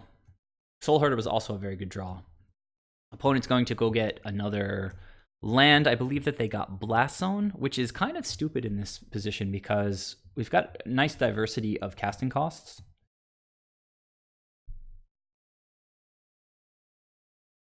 All right, so opponent is playing something big, and they go for All This Dust, and that is a pretty good target for Disdainful Stroke.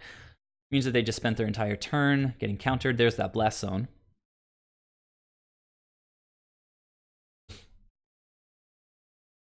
So I think we're just fine taking damage here, right? Well, I guess I chose to block 1. It doesn't really matter too much. I guess I'm giving them a card here, and we can see what that is. So they got Ugin the Ineffable. What we have a Force in hand. So that factored into the blocks, I guess, is that if they draw something, we do have a Force. And we just sort of need to protect our life total. They had you know, 6 power on board. Now they only have 3. I think I, in hindsight, still agree with that block. Okay, drawing lands, not the best. Go ahead and play out a Hierarch, which means we can get in for a little bit more with Soulherder.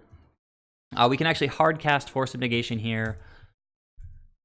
Go ahead and blink that Coatl. Hopefully draw some more good stuff. Eternal Witness is about as good as it gets. Opponent's got even more mana at this point.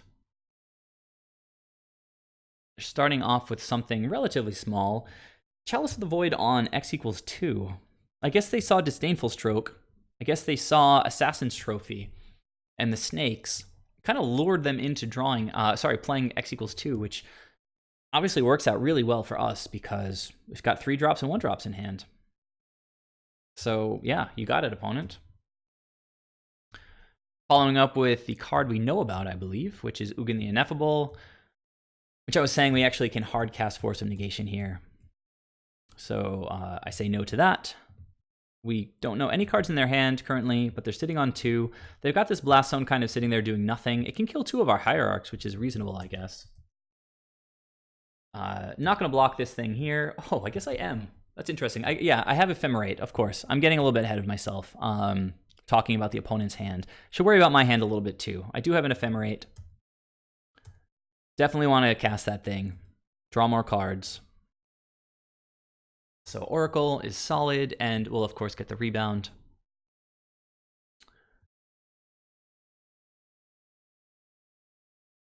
Okay, so thin the deck a little bit on the end step, cracking Prismatic Vista, and then gonna be able to swing for a substantial amount this turn. All right, so we drew an Oko. I'm not sure exactly that that's the direction that I want to go in here.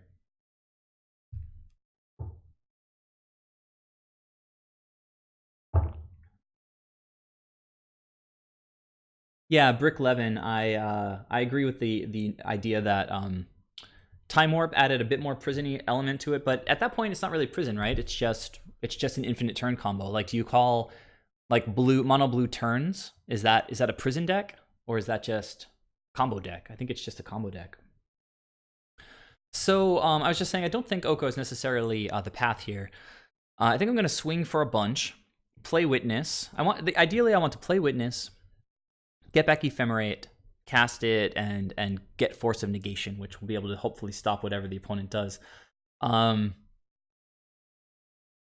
can't cast Assassin's Trophy because of the Chalice. So if they have something like Walking Ballista, not something like Walking Ballista, specifically Walking Ballista, I think it could kind of get us.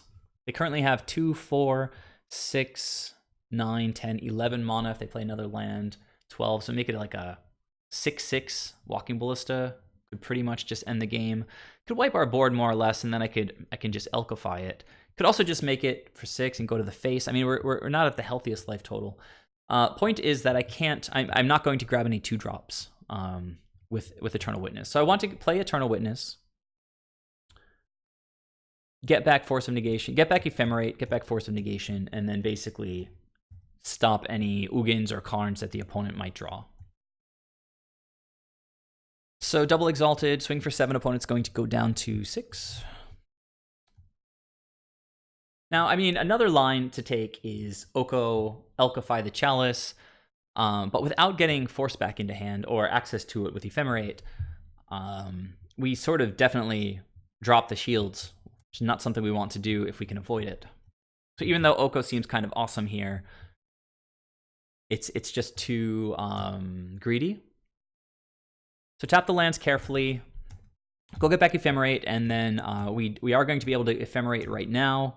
The opponent doesn't have like a Dismember because they would have used it before the Exalted triggers if they had it. So, and they don't have enough mana. If they do, actually Spatial Contortion would just be countered by Chalice. So wasn't afraid of removal right now on Eternal Witness. I know I mentioned earlier the idea of slow rolling the Ephemerates, but in a spot like this where I just feel like we have a calm moment, like they don't have removal, they don't have mana, let's go ahead and just get that get the Ephemerate, get the Force.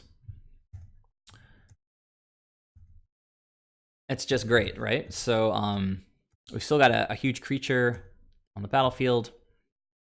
Actually, this was this was the line I took, and it's getting a little bit late in the day, and I forgot. Of course, it makes a lot of sense because I've got 2 drops that I can't cast. So why not just run out Oko, of course, and then hold up my 2 drops to pitch.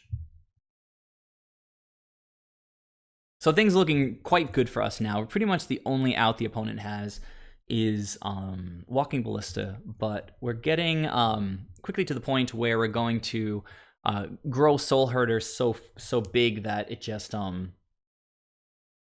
can't be answered by something like Walking Ballista. All right. Well, anyhow, I think at that point the opponent scooped. It didn't actually pop up or anything like that. But I remember when I played the Oko, the opponent scooped. They saw that I had the force. I guess they knew what they had in hand, thought that they didn't have outs, and then just scooped it up. So I thought the match was a really good example of how this 4-color list lines up against Eldrazi Tron. Assassin's Trophy played a role in both games, trying to keep them off Tron, ultimately not doing the best job. Sideboard cards, Disdainful Stroke, always useful in the matchup. And then, yeah, I mean, Oko just came down in this game, but in the first game, it did a lot, right? It turned like a whole bunch of stuff into Elks.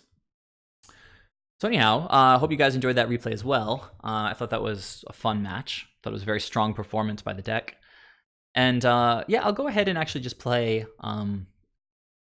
one round in the league that I've already started. But before I do that, I am just going to run to the bathroom real quick. I'll be back in a minute.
All right, so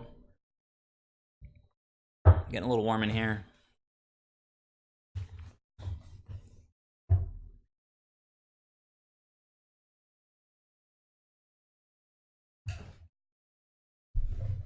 All right, so I'm currently at 2 wins, 0 losses in this league. Deck has been feeling really good. See if I catch up with a couple of your guys' comments here. So yeah, the deck can produce locks. It's not the game plan. I get that. People never crack it on 2. Oh, we're talking about Blast Zone. They always crack it on 3 against you. Yeah, hitting the snakes is a good option. The Blast Zone is just not always super duper effective against us. I think something like Plague Engineer can actually hit us a lot harder because it just stays around, right? Like if Blast Zone blows up 2 or 3 snakes, we can still play more snakes. But Plague Engineer comes down, kills all the snakes, and then you just get like top deck snakes that are just stuck in your hand until you draw like a Fatal Push or an Assassin's Trophy or something like that. All right, so the plan here is pay attention to the clock. Adjust my microphone real quick. Pay attention to the clock. I'm doing commentary while also playing an extremely click-intensive deck, so don't want to time out. So let's go ahead and jump in here. So this guy Easy, I believe, has 1 trophy. So that was the burn opponent.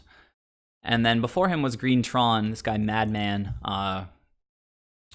No trophies for that guy. I didn't think that my Green Tron opponent was very sophisticated, which is actually refreshing. Like when you play against a Tron opponent that's not like the most ultra spike player in the world. All right, here we go, guys. Let's see who I get paired up against. Okay, the biggest B. All right. Yes, we would like to play first. And this is a pretty lovely opening hand. Kind of a generic blinky opening hand, I guess. So you have a bunch of 2-drops. We'll definitely keep. This is one of 2 Astrolabes. If this was the previous iteration of the deck, it would be 2 Astrolabes. But I replaced 2 of the Astrolabes with Charming Princes.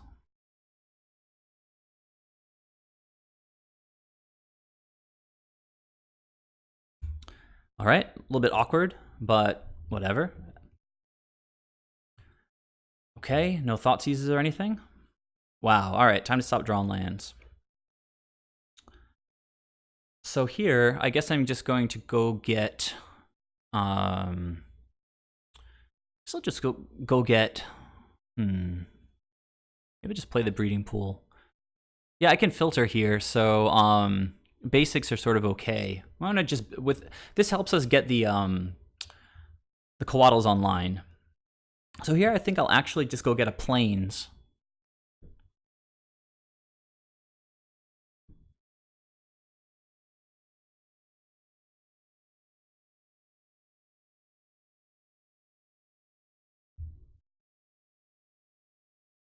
And then now it would be nice to hit another land just to ramp us. All right, and the opponent knows we have the Soulherder now. So that's always a little bit awkward. Some kind of white-black deck. Hopefully it's not taxes. Freaking hate taxes. Oh, it's Mardu? That's like even worse. Siege Rhino is a good draw. Very happy to see that. Would like to have drawn like an Ephemerate at some point. Oh wait, little rushy. Sometimes in Magic Online I just hit F2 to go ahead. Probably want to play a Noble Hierarch this turn, so I should be getting in for 2 here. That kind of stinks.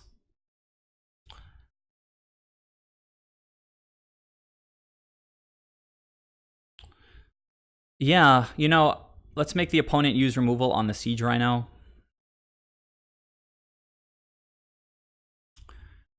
I think I need to get my Overgrown Tomb here.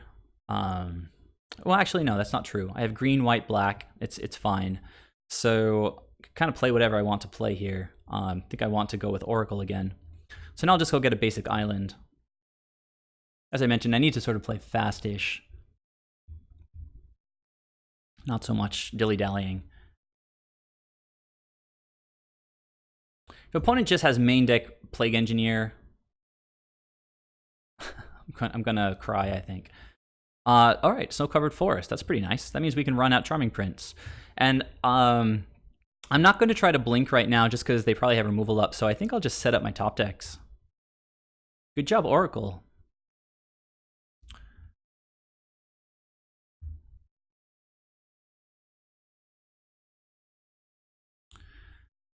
Okay. Opponent's gonna oh no. Okay, so we need forces basically. Come on, forces. Okay, this is the value of Prince. Like, we do not want these lands. Get out of my face.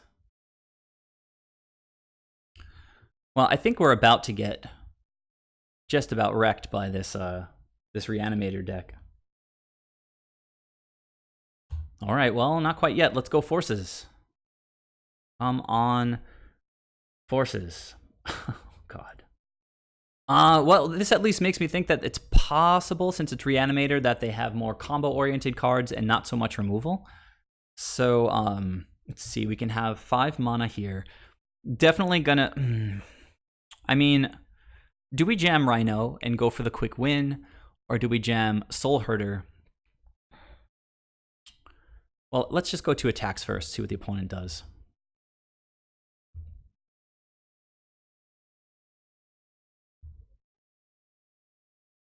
I think I'll just go with Siege Rhino here. We could play out... play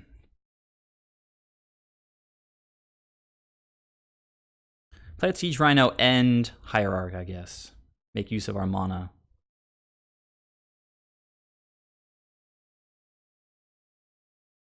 I mean, they could have main deck board wipes. All of this is possible.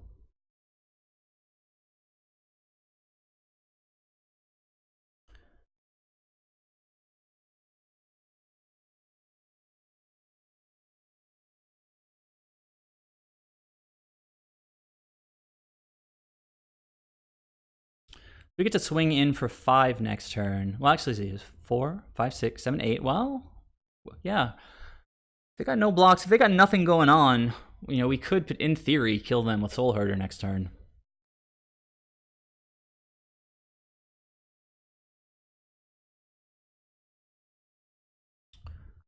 Okay, so opponent thinking here. Iona, like, if opponent chooses, like, blue, we've still got spells we can cast. Eternal Witness, Ephemerate. What are they doing here? Killing Prince, making me discard. Totally fine. Wait, what was that? Oh, did they return? Oh, they discard. Oh, so here's Unburial Rights. All right, that's a little bit rough. But if they just tap out for Unburial Rights, I don't know what color they're going to name. They know we have Soulherder. So if they name like blue or white, we can... Oh, that's rough. Okay. So they don't have that 4th land, I guess.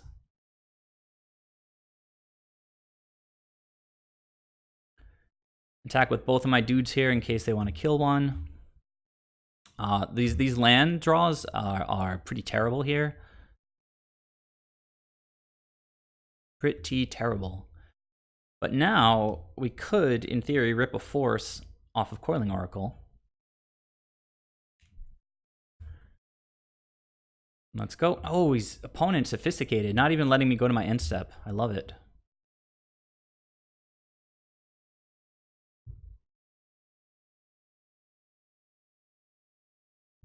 Many opponents will let you go to your end step because it's so natural, but then you get the Soulherder trigger, and they have to choose at that point whether they want to kill Soulherder or the target, because if they choose Soulherder, then I get value off of the okay, Lingering Souls.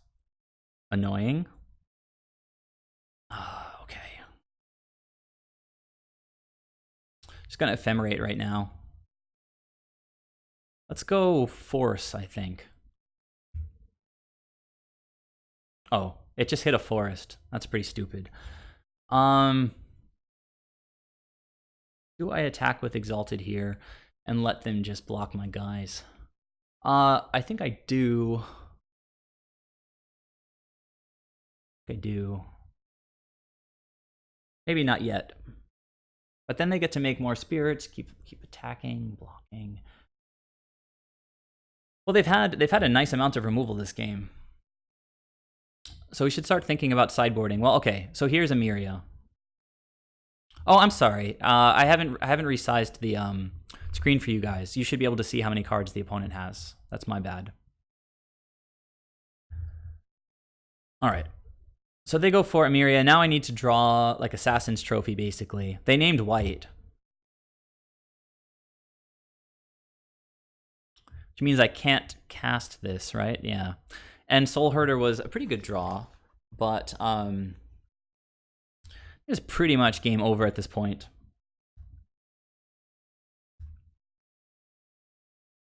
Pretty much game over.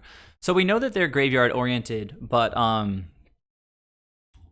we don't really have a lot of straight up graveyard hate. Thoughtseize isn't amazing because, well, I guess, you know, their cards like Unburial Rights are good both in the graveyard and in their hand. So Fatal Push, not amazing. Unmoored Ego, naming Unburial Rights, I guess, is fantastic. Sin Collector, Exiles. So that's a good card. I don't know if Teferi is good. Clearly, Veil of Summer is going to be good for all their black removal. Winds of Abandon, if they don't name white, I guess. Maybe Worship. Don't know if they have a way to deal with enchantments. Disdainful Stroke seems like a good one, right? This Unburial Rites is, yeah, it's definitely Disdainful Strokeable. All right, so we lost that game. Upside is that we get to, well, we get to scoop up with plenty of time left.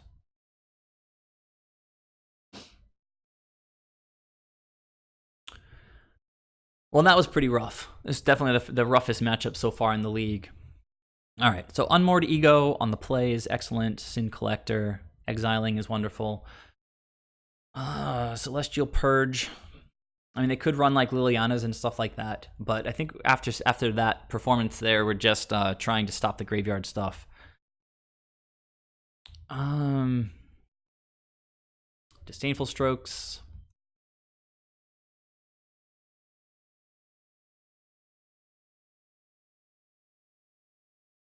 Again, the reason Thoughtseize isn't good is what are we naming? What are we grabbing? I guess we could grab a removal. Like a 2-for-1, something like Kolaghan's Command, but it didn't seem like Kolaghan's Command really phased us that much this game. We're really trying to stop their graveyard plan. It's nice that if they name white, we still have, options like Assassin's Trophy. Teferi could be good because it's an onboard way to bounce one of their huge planeswalkers. Not planeswalkers, one of their huge reanimation targets, right? Unburial Rites, I'm pretty sure, is a sorcery. So some good cards to bring in. I don't know that Worship is really worth it here. It could be. Got to think pretty quickly though. If they're trying to win by preventing me from casting things, get a really big fatty on the board, Worship could get me a lot more turns. I feel like if it gets to that point, I mean, what are we going to do? I'm drawing more cards than them, so if it does get to be like a stalemate, I can just deck, right? I don't know. I don't love Worship. Let's try to figure out what to take out. Charming Prince seems like an easy cut. Force is definitely staying in. Oko can wreck their big creatures. Soulherder, they've got a lot of removal, so Soulherders we can trim.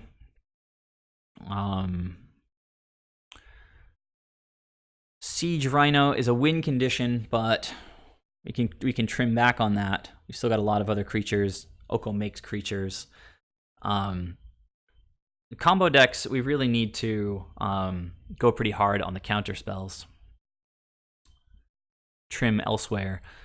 Astrolabe, I'm hesitant to cut because, okay, gotta think here. Trim 1 Witness and maybe 1 Astrolabe.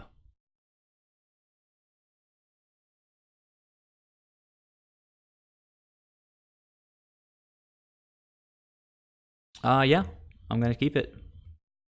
Opponent doesn't have removal. If they do have removal for Hierarch, that's rough because we don't have mana to cast Coiling Oracle or to cast Oko.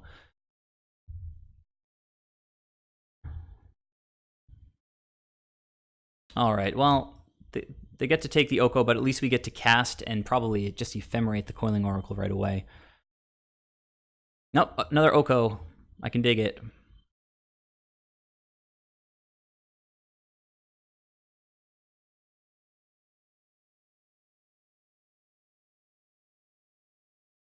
That's why we run 4 of them. You think, oh, it's legendary.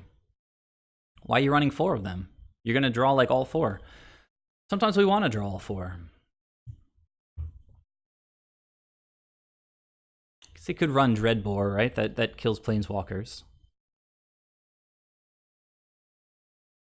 So now their big creatures don't bother, they don't really worry us that much. Thrill of Possibility, maybe? Main phased? Collective Brutality. Fair enough. Opponent knows my hand. They did pitch a Plague Engineer. That's wild. All right, well, they are 2 for 1-ing me here. I need to draw a blue source. Or I could just start punching in with the food. Still feel like I'm in a decent spot, even though that was a really strong play. Okay, well, this lets me get blue mana. So we're getting blue-white here.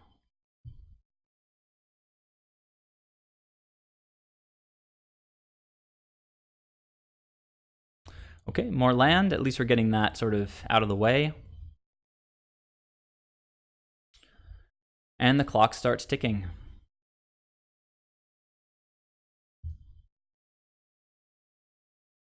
Opponent plays 3rd land, passes right away. Oko doing Oko things. Gonna get green, blue, more white maybe. Maybe another blue source if we draw into force. Yeah. Okay. I believe the opponent knows about this tomb.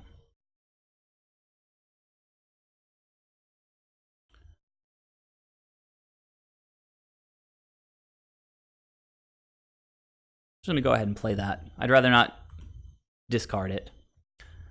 And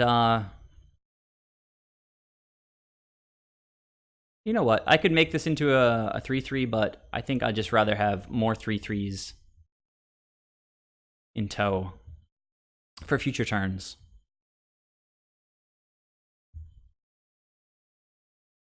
Oh, the opponent can bring back Plague Engineer if they have like another Collected Brutality. No, Kolaghan's Command. A Plague Engineer not looking amazing here, right? It does have Death Touch.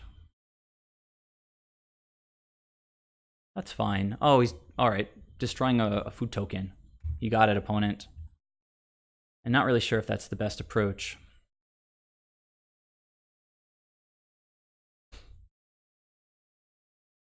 So this is why I call the deck like Rhinoko Herder. Is it's just what is the opponent doing here? Liliana of the Veil. Gonna make me sacrifice a creature. Okay. I'm gonna sacrifice this because then I can always turn the Coiling Oracle into a 3/3. And if I draw an Ephemerate, it seems pretty good. Not drawing Ephemerate. So now we will make this into, you know what? I just want Lily off the board, so I'm going to attack. And if the opponent kills this thing, which is fine, again, thinning the deck, I can make a food token. We are going to bring in Veil. Oh no, we did bring in Veil. We're going to bring in Celestial Purge. There's that second blue source. And now we'll make a food token, which can start attacking next turn. No reason to lose a land with Lily making me pitch it.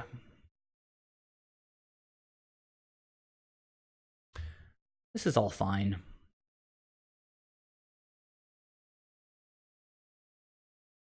Shambling Vents is a little bit annoying. Opponent discards Lingering Souls. Ice Fang is solid-ish. We can at least get a redraw. Give me an Eternal Witness. Ephemerate's pretty solid. Opponent's got 0 cards in hand. So might be a good opportunity to just Ephemerate now. But we don't have the most amazing things to grab.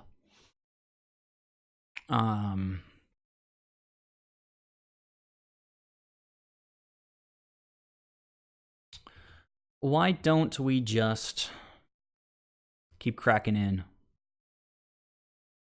I don't love that the opponent gets to keep making all these tokens. Oh, you know what? I can just exchange for this guy, right? Seems pretty good.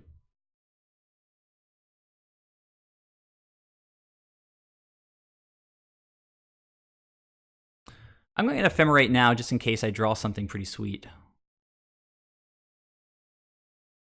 Actually, you know what? Yeah, let me do that. Not something sweet. So what do I want to do with Oko here?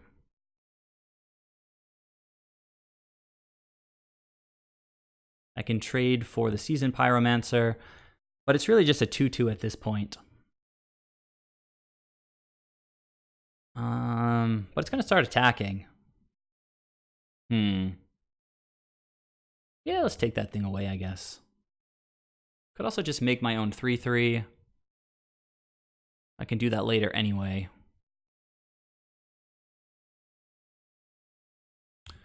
This gives them life, but it's sort of okay, I think.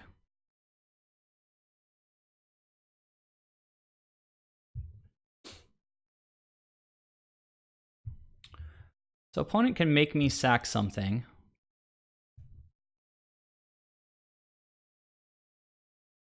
They did that like they just drew another Liliana, which kind of bugs me. Opponent, I guess if I blink this thing, when it enters the battlefield, discard 2. Draw 2 cards. Yeah, I think I'll just sacrifice the Coatl here.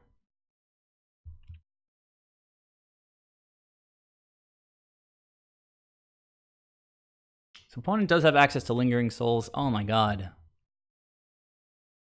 Pretty good draws. So I guess I could draw Witness, which sort of... Okay, they're hitting Oko. I'm gonna thin my deck a little bit further. Oh, you know what? Yeah, I'm not following my own advice. Earlier, I explained how it takes a long time. It took me a long time to learn to be patient with Ephemerate. Meanwhile, here's the opponent top decking removal, slamming it, and I should have had a counterspell with Ephemerate. It's just, if I lose this game, I think it's more because of misplays than because the deck couldn't do what it needed to do. Like, this is disgusting that I can't rebound. All right, so this just gives hexproof. It doesn't actually protect.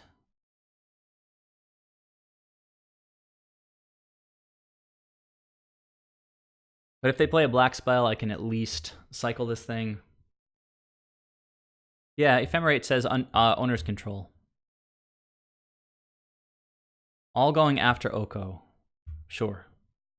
You got it.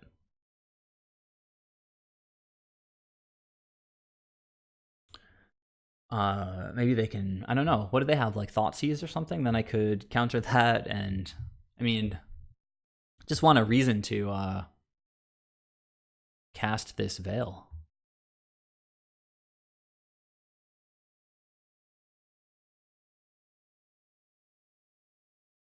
Well, it'll come in handy in subsequent turns if it doesn't come in handy right now.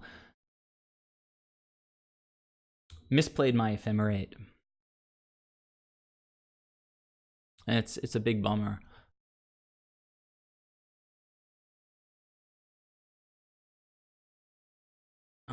So Oko's helping me actually, stay alive here.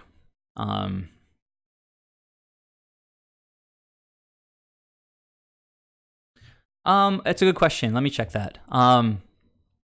Yeah, it does say that. Totally. Thank you for pointing that out. So it's good to keep in mind. Those weird things don't always come up. So what is this guy naming? Elk or snakes?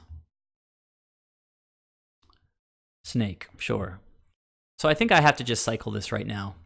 It's getting pretty desperate. Ugh, Oko. Oh man. Flooding like crazy, guys.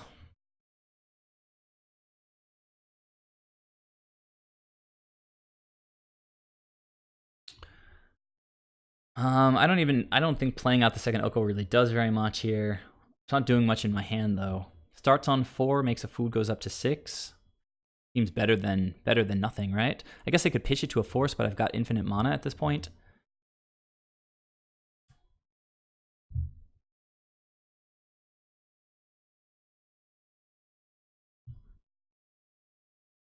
And Oko can turn the Plague Engineer into into a snake. Sorry, into an elk if we do draw snakes.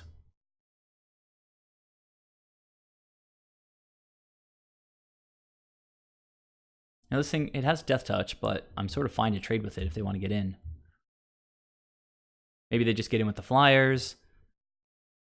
This is fine. I mean, this game has gone pretty slow.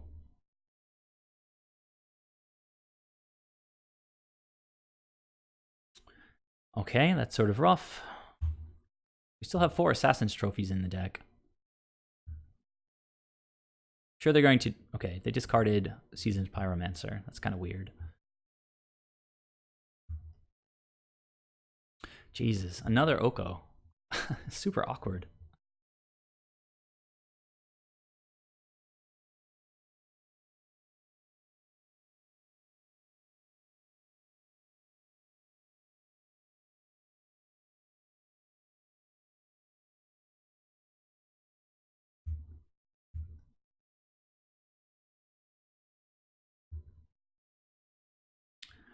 All right, well, they are protecting Nahiri now. That's the plan.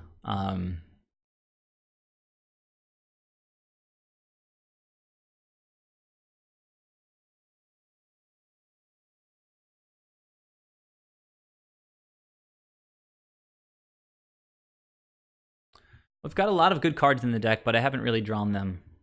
Just keep drawing Okos. I was saying earlier how it was nice to draw a lot of Okos, and then sometimes I guess it's not.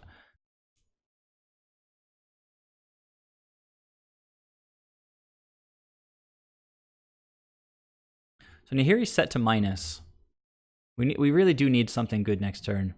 Unburial Rites, Unseasoned Pyromancer. Just going to draw them more cards now. All right.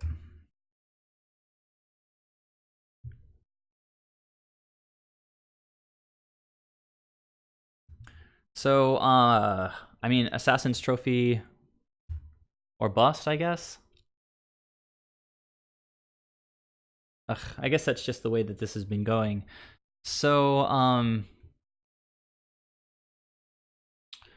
why don't we make this into an elk?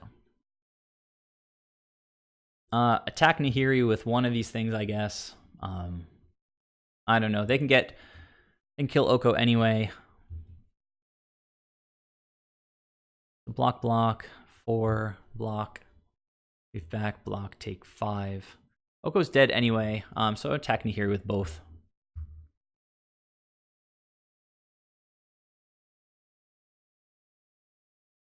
Yeah, so I guess, they can go get something gigantic. They haven't seen an Assassin's Trophy for the entire match.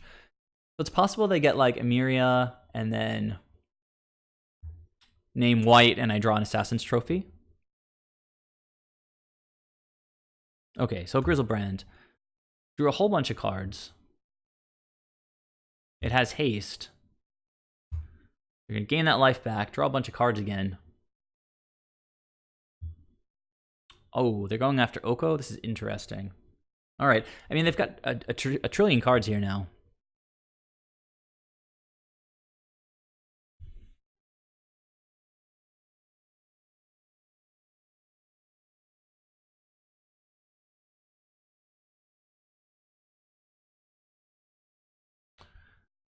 I mean, there's very little hope left in this game, but I'm just sort of playing it out.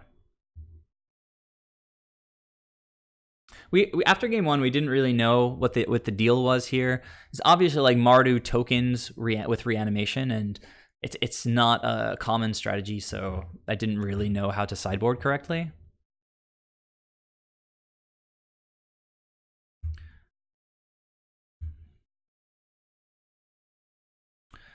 All right, well, that's sort of interesting.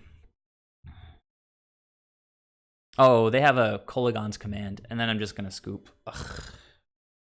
Come on, opponent. Let's do it. So they got me. Oh, they're returning and making me discard. So I'll just tell them good games. Well played. Good luck with the rest.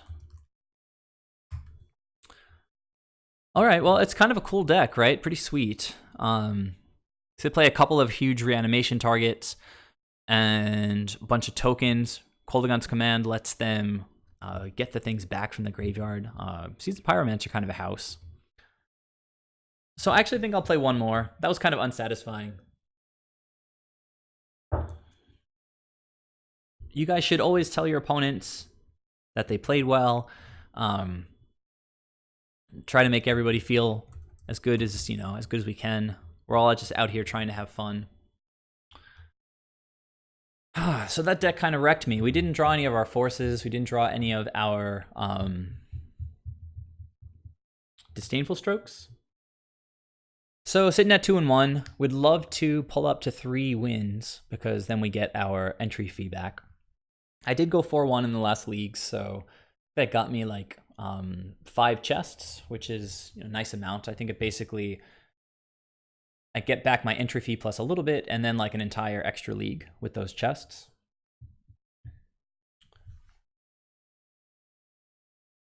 I'm gonna fill up my water while we wait for this opponent.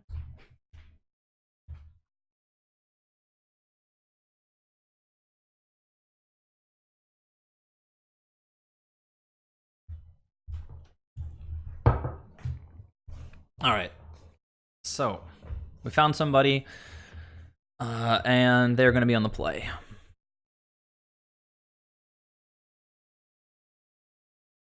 Wish I could set like presets for how these windows open. Well, this is a super awkward hand. If I knew what I was playing against, I might keep this, like Tron, for example, but it doesn't have any of our value 2-drops. If we rip Oko off the top, I mean, we are on the draw. By turn 3, we'll have 2 extra draws.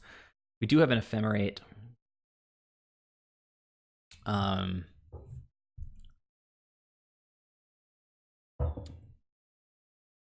you guys think this is a mulligan or a keep? Opponent's on the play and they're keeping their 7. I mean, we can't pitch force even, right? So if this hand even gets thought seized, it's just kind of gross. It's not a very good hand. So I'm pretty sure I'm going to mulligan. Just curious what you guys think about it before I actually commit to mulliganing. Yeah, pretty sure this is a mull. And this is a little bit better, I guess.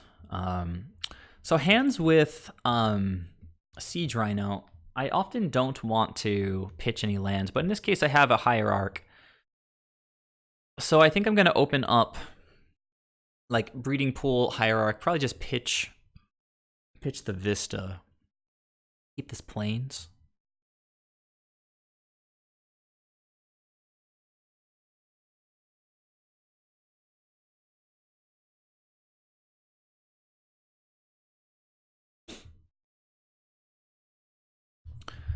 All right, a blue deck.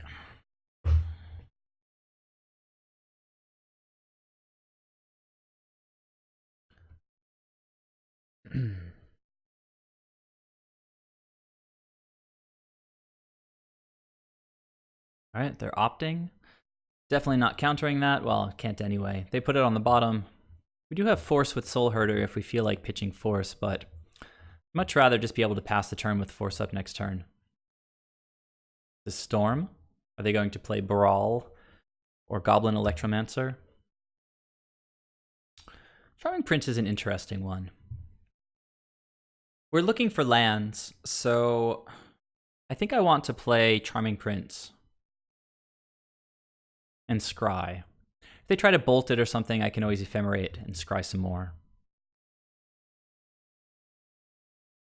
They could just monoleak this, of course, in which case, whatever. Charming Prince down, but let's see.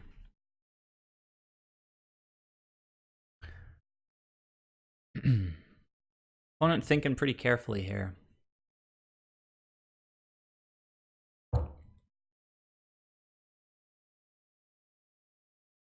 So, if we had to guess, this looks like some kind of Storm deck, but it could also just be some kind of Jeskai control deck. It's very nice that it actually resolved. So we need black mana specifically, actually. So, yeah, it's a little bit rough. I guess we can sort of bottom both of these in theory, and then if they go to remove the prince, we get to scry all over again. I mean, the Eternal Witness is a great card, right? And particularly good with Ephemerate. So maybe I'll put the Hallowed Fountain to the bottom.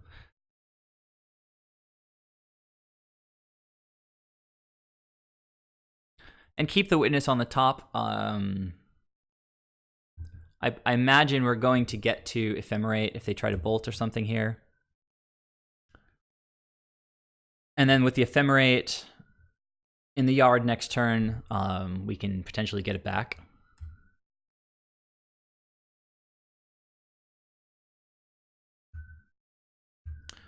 So yeah, not going for the Ephemerate yet, I don't think. Although, yeah, we can't. It's just setting ourselves up to get blown out. So here I'm just going to attack with the Charming Prince, I think.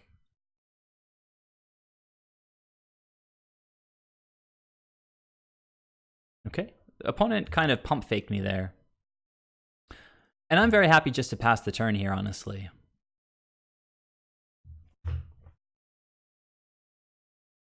Okay, Snapcaster is fine. Opt is fine. All of this is fine.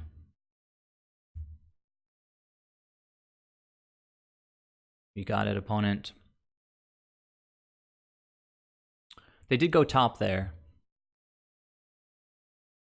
So hopefully they tap out for Jace or something here. Although, I mean, it's probably like Cryptic, I guess, right?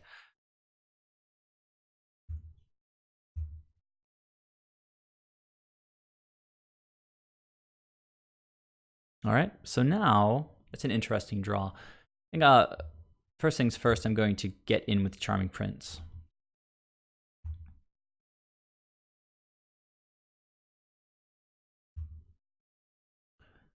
And then here, I sort of feel okay playing out the Oracle.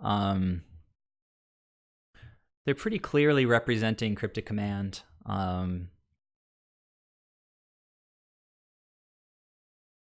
We don't have a fourth land yet, and I'm not super satisfied to continue just passing the turn. So let's see what happens here. I imagine Cryptic Command, like counter draw. Spell Snare is also very good. But, you know, we're winning the race for the time being.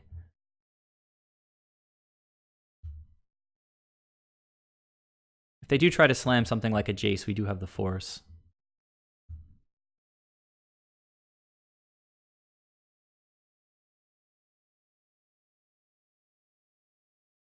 I guess I can go for Ephemerate here. Talk away the Hierarch. Get it back on the end step. Untap. Play Soulherder. Hope that the opponent... I mean, this is pretty clearly representing some kind of counterspell.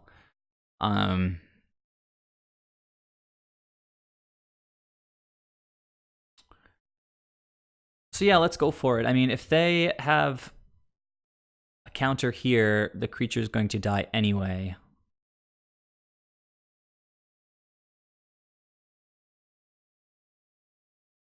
Okay. So this is probably one of the best uses of Print so far since I brought him back in the deck. It's going to save that Hierarch, save my mana. If the opponent has nothing to do with this 2 mana here, like if they don't have the mana leak or something like that, we will get to cast like a Soulherder next turn. Or if we draw a land. So I am unfortunately not going to rebound this. Kind of gross.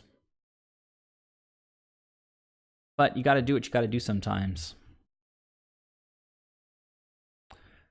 Oh, hey, deck.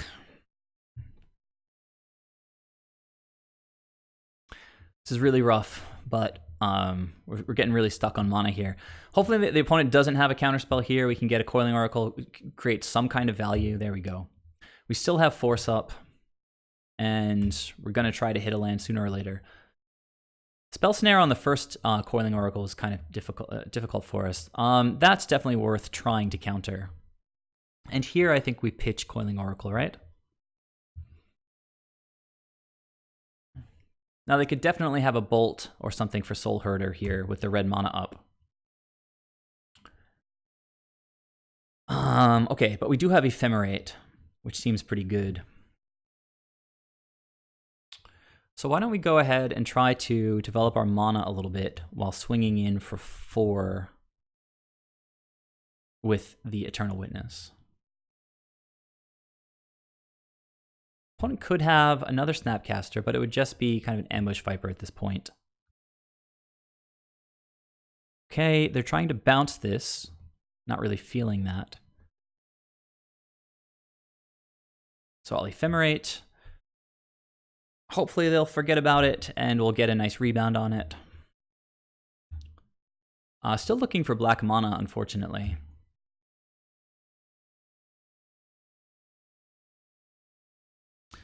It's some kind of blue-red control deck. Okay, so they're getting back Anger, which is on the top of their deck. It's not actually being drawn yet.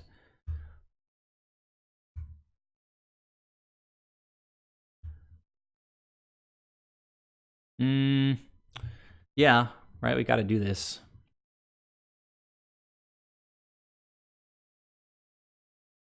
There it is. I knew you were hiding somewhere.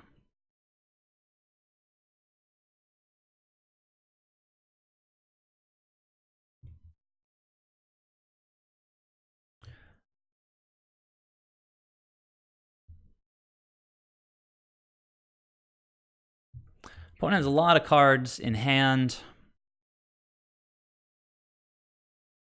Ugh. All right. They're running low. And we know that they're going to try to Anger. So decent that they get rid of this. It's also nice that I basically countered their Brazen Borrower so with Ephemerate, so that doesn't even go into exile. So we know they're going to go for Anger, and we're just going to pitch the Soulherder, and then we can blink and get back Siege Rhino.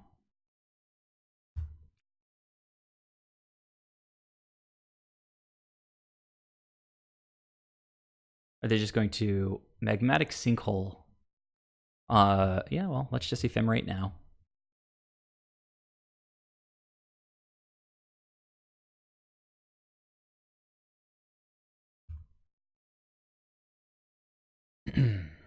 I mean, if it is Blue Moon, then we're a little bit screwed because we've got a lot of non-basics. Fortunately, we have these couple of Hierarchs. All right, opponent's going for Anger, and we're going to see if this resolves. They've got one card in hand. All right. And do we have a rebounded Ephemerate coming, right? Opponent scooped. That's great. So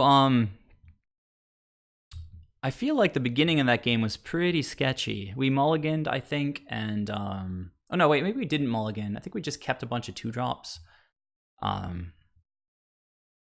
Yeah, we kept our 2-drops, I think, in this game. I can't remember. Maybe you guys can remind me. I'm pretty sure maybe we did mulligan.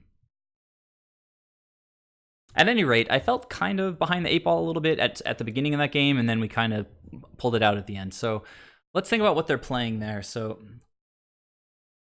how much does the Royal Scions cost to cast? Is it a 3-drop or a 4-drop? I got to think about whether Disdainful Stroke is very useful or not. Thoughtseize seems good. Unmoored Ego is good, even just to name one of their, like the board wipe maybe. Sin Collector this is like a prime Sin Collector matchup. Similarly, it's a prime Planeswalker matchup, but particularly for Teferi. They almost certainly, well, they play Archmage's Charm. Lets them take like 1-drops, I think. Counters things. Kind of forget some of the modes. If they are playing Blood Moon, we should basically fetch basics because it looks like it could be a Blood Moon deck. Okay, so thing in the ice. That's a good call. So maybe Fatal Push is good for Thing in the Ice. And do we bring in Unmoored Ego or not? Cards to come out. Soulherder just dies to everything. Eternal Witness is just gas. Charming Prince was amazing there, actually. I ephemerated it and saved my Noble Hierarch. And it saves creatures against board wipes. So I think I'm going to keep my 2 Charming Princes if I can manage it. Keeping the 2 forces. Celestial Purge gets rid of like Blood Moon. We didn't really see anything for that, so I'm not going to bring that in yet. Veil of Summer is, oh, this is excellent. It counters a counter spell. So I don't know, let's trim one trophy to replace it with a push, I guess. Not a lot of stuff to block. I don't know. I can't trim the 2-drops. Those are the engine cards. Trim 1 Rhino and 1 Astrolabe, I guess. Oh, Astrolabe seems really good. Maybe I shouldn't have trimmed Astrolabe. It seems really good against Blood Moon, right? Okay, well, we have to mulligan this, unfortunately. This is better, but still super sketchy. Opponent starting with 7. I guess we pitch an Oko. Assassin's Trophy. At least we got basics here, right? And we'll see how it goes.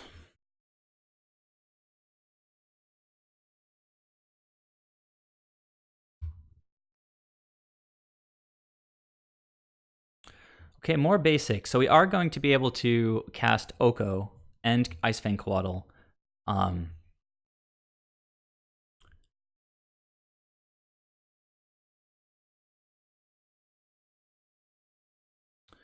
play the Vista, and wait till my turn to crack it.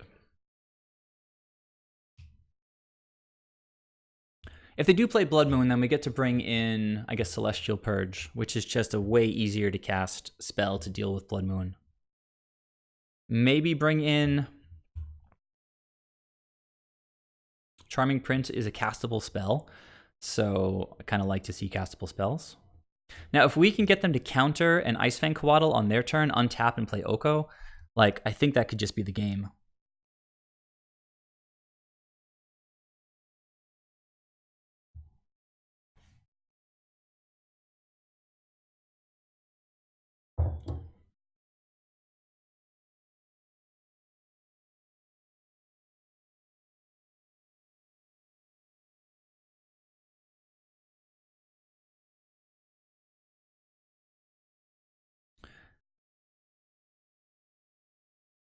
Come on. They didn't take the bait. Ephemerate is a good card. Force of Negation is a decent card. Currently only have Oko to pitch, though. Let's go to attacks. Oh. Again, kind of rushing. I should have played the planes first. That was loose. Alright, we got through it alive, I think. So I'm not crazy about letting them just counter an Oko. So, let's pass and leave up Ephemerate. Let's try to get a counter out of the opponent's hand here. Okay. That's sort of fine. At least that won't hit Assassin's Trophy. Unless they have, the Snapcaster. Okay, they're putting Spell Snare back on. Nothing we can do about that. Spell Snare, fortunately, doesn't hit Oko. Siege Rhino. So we just need that one land now. And... can't really cast anything here. Can cast Oko, go shields down, no force up. But if we resolve it, could have Archmage's Charm. I feel like I just have to keep passing for now.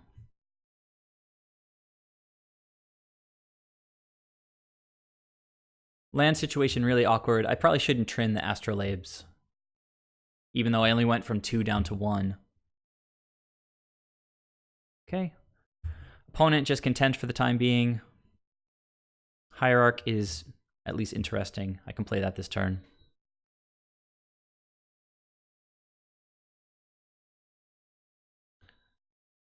All right.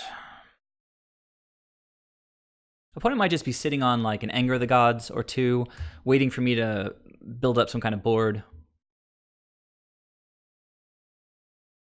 Okay, Bolting Hierarch works for me. Snapcaster, okay, you got it.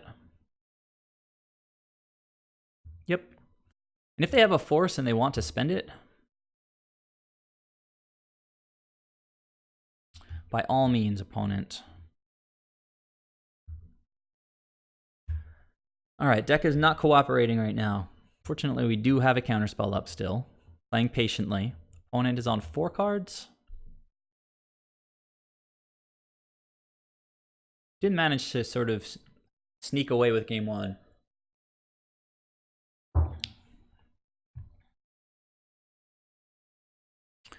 So we need to get a black source down before they land a Blood Moon. I guess I could counter Blood Moon if they go for it, or try to counter it.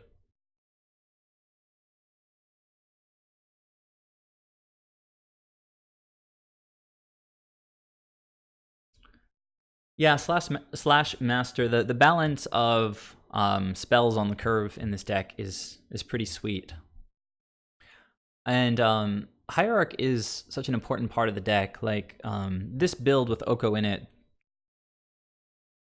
Hierarch into Oko on turn 2 is kind of unbeatable in a lot of situations.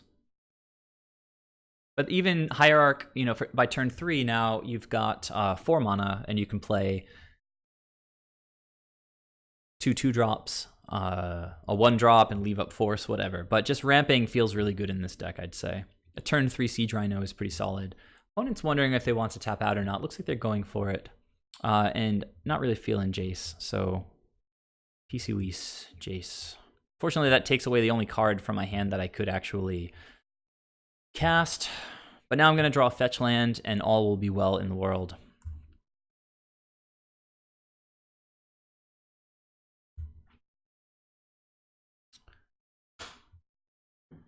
Opponent might bolt in response to this. I guess we'll see. Looks like not. Oi, alright, so Oracle. Another spell snare, maybe. Thank you. Thank you. Okay, double Assassin's Trophy. We've got Death Touch online. Now we just need to fade Blood Moon for 1 turn. And then we can just Assassin's Trophy whatever we want. Opponent just scoops. I don't know what's going on, but we got there. I want to see what they're holding. Like, but I'm not going to ask because it's kind of rude.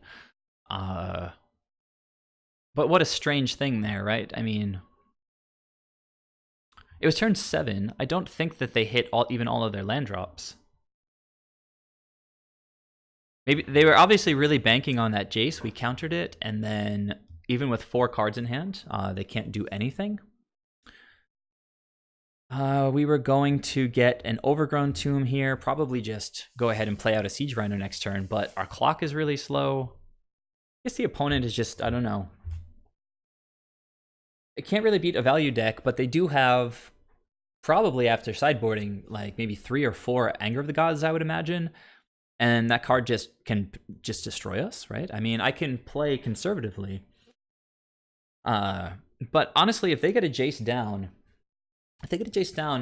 I've lost to Jace with this deck. I mean, they get to draw an extra card every turn, and not just that, but really carefully select what cards they're keeping in their hand. So guys, that's going to be it for tonight. Maybe before I wrap things up, if you have any comments or thoughts, I guess, on the deck.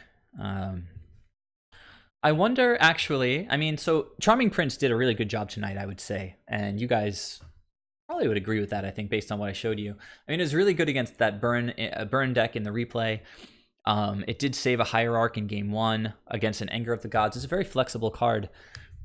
At the same time, we're kind of treading a pretty thin line as far as maintaining playability in our mana base. In general, the mana has felt just about spot on. I only have, I guess I can go back to the deck list now. So I did get 3 wins, so I'm going to recoup my entry fee at least with a treasure chest. And if I get 1 more win next round, which I'm sure I'll just report back to you guys tomorrow or whenever I play it, Will get me another like 5 treasure chests, so hopefully I'll win. Yeah, come back to Earth. I agree. Like that's, I don't know if you're very familiar with Charming Prince, but that's actually kind of a hidden mode on him. When combined with Ephemerate, it protects creatures from sorcery speed removal, so particularly board wipes. So it also works with Soulherder. Like, imagine you're in a position where the only thing that will wreck you is a board wipe. If you have Soulherder and Charming Prince and some other creatures, you can blink Charming Prince on the end step. When he comes back in, you can tuck away an Eternal Witness. Then the opponent untaps, plays a Supreme Verdict, and then at the end of their turn, your Eternal Witness will come back, returning from the Charming Prince exile. On the opponent's end step, get crazy value off Eternal Witness, probably getting back like an Ephemerate from the graveyard, and then immediately start attacking again after the board wipe. Hopefully close the game out. So, hey Drake, how's it going? Thanks for tuning in. I'm just kind of winding things down. I showed a couple cool replays of some nice games that I had in the last couple days, and then played 2 league matches. I was sitting at 2-0 in the league, and then I got paired against Mardu Tokens / Reanimator, and they kind of got me. Like, game 1, I didn't have the best hand, and they just Unburial Rights and Iona, naming white, and then I drew a Soulherder and I drew an Ephemerate, so I couldn't really win that game.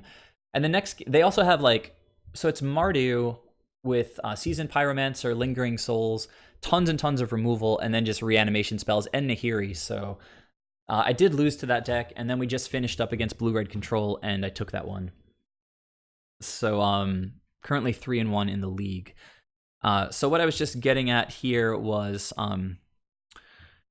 starting to say that the mana feels excellent. I think that the balance of 4 Vistas, 3 Rainforests, and as the fetches, 1 each of the shock lands, 3 forests is super important to be able to cast Hierarch on turn 1.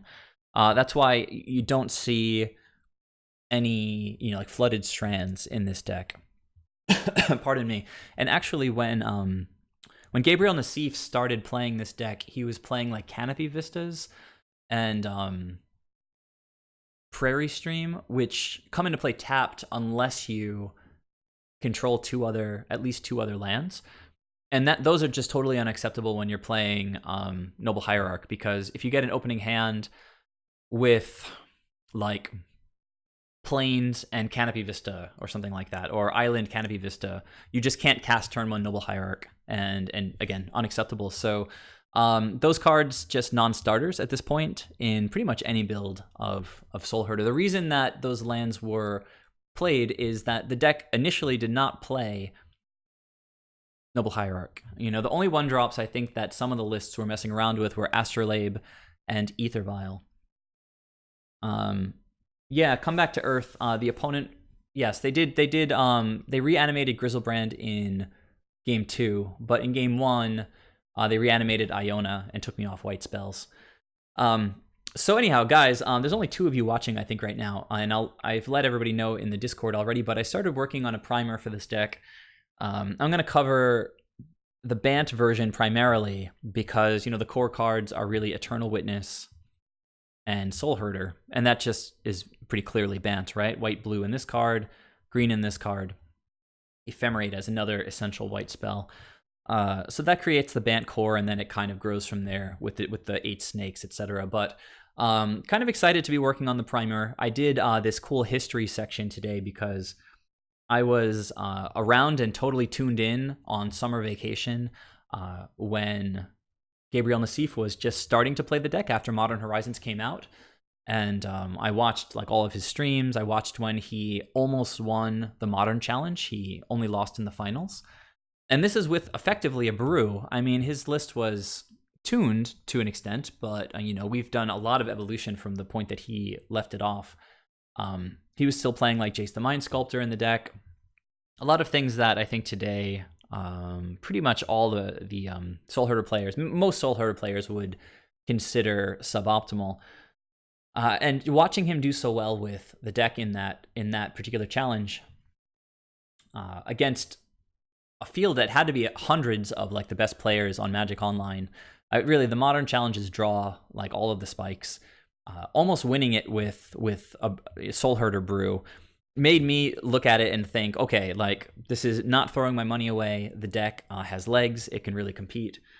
So, yeah, I felt totally justified just buying into the deck. I bought all the pieces when I was traveling during the summer, and then when I got back from summer vacation, all these packages were sitting waiting for me in my mailbox. I got to open all my Soulherders and all my Walls of Blossoms and all these things that the deck doesn't even play anymore.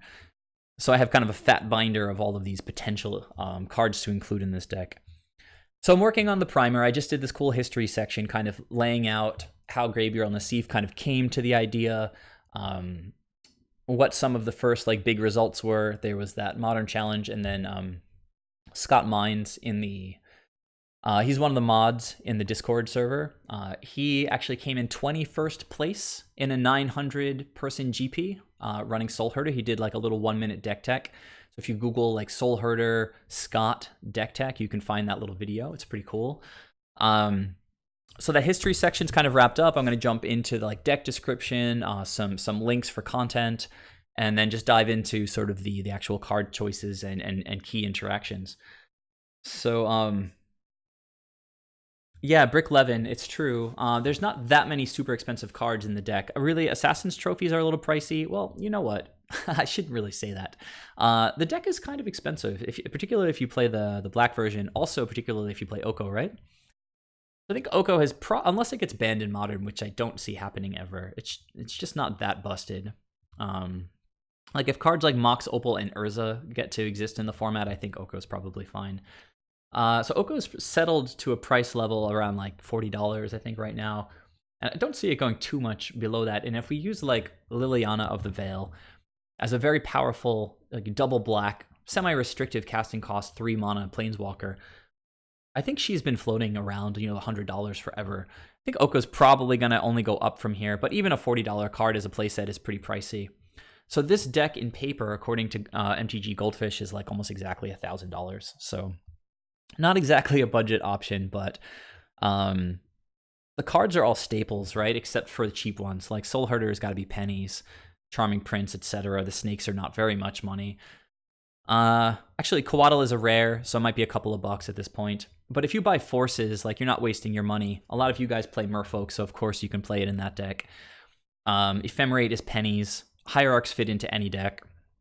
Siege Rhinos are like $1. And Oko can jam in any green-blue deck, even Simic Merfolk. So, yeah, some of the sideboard cards, Thoughtseize a little pricey, but really, you're not going to throw too much money away buying into this deck. All the mana base is something that, as modern players, you guys should be kind of investing in, collecting as you go along anyway. I know without even really trying. I was playing during Khans blocks, so I got tons and tons of fetch lands by just cracking Khans boosters. So anyhow, thanks again for tuning in, guys. Went 1-1 in the live matches, and hope you guys enjoyed the replays. If you're not following the channel already, please go ahead and do that.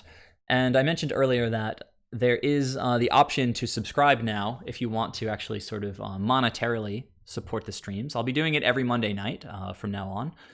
And up at the top of the frame, there's a couple of little icons, and eventually, once people start subscribing, there's going to be names up there for, the newest subscriber, the highest contributor, things like that. So always trying to make the stream a little bit more interactive, a little bit more fun for everybody. So for like the 8th time, thanks very much. Please follow me on YouTube as well. This stream will show up there in a day or two. And I'll see you guys back on the Discord channel. And if not before then, I'll see you again next Monday on the next stream. See you later. Bye.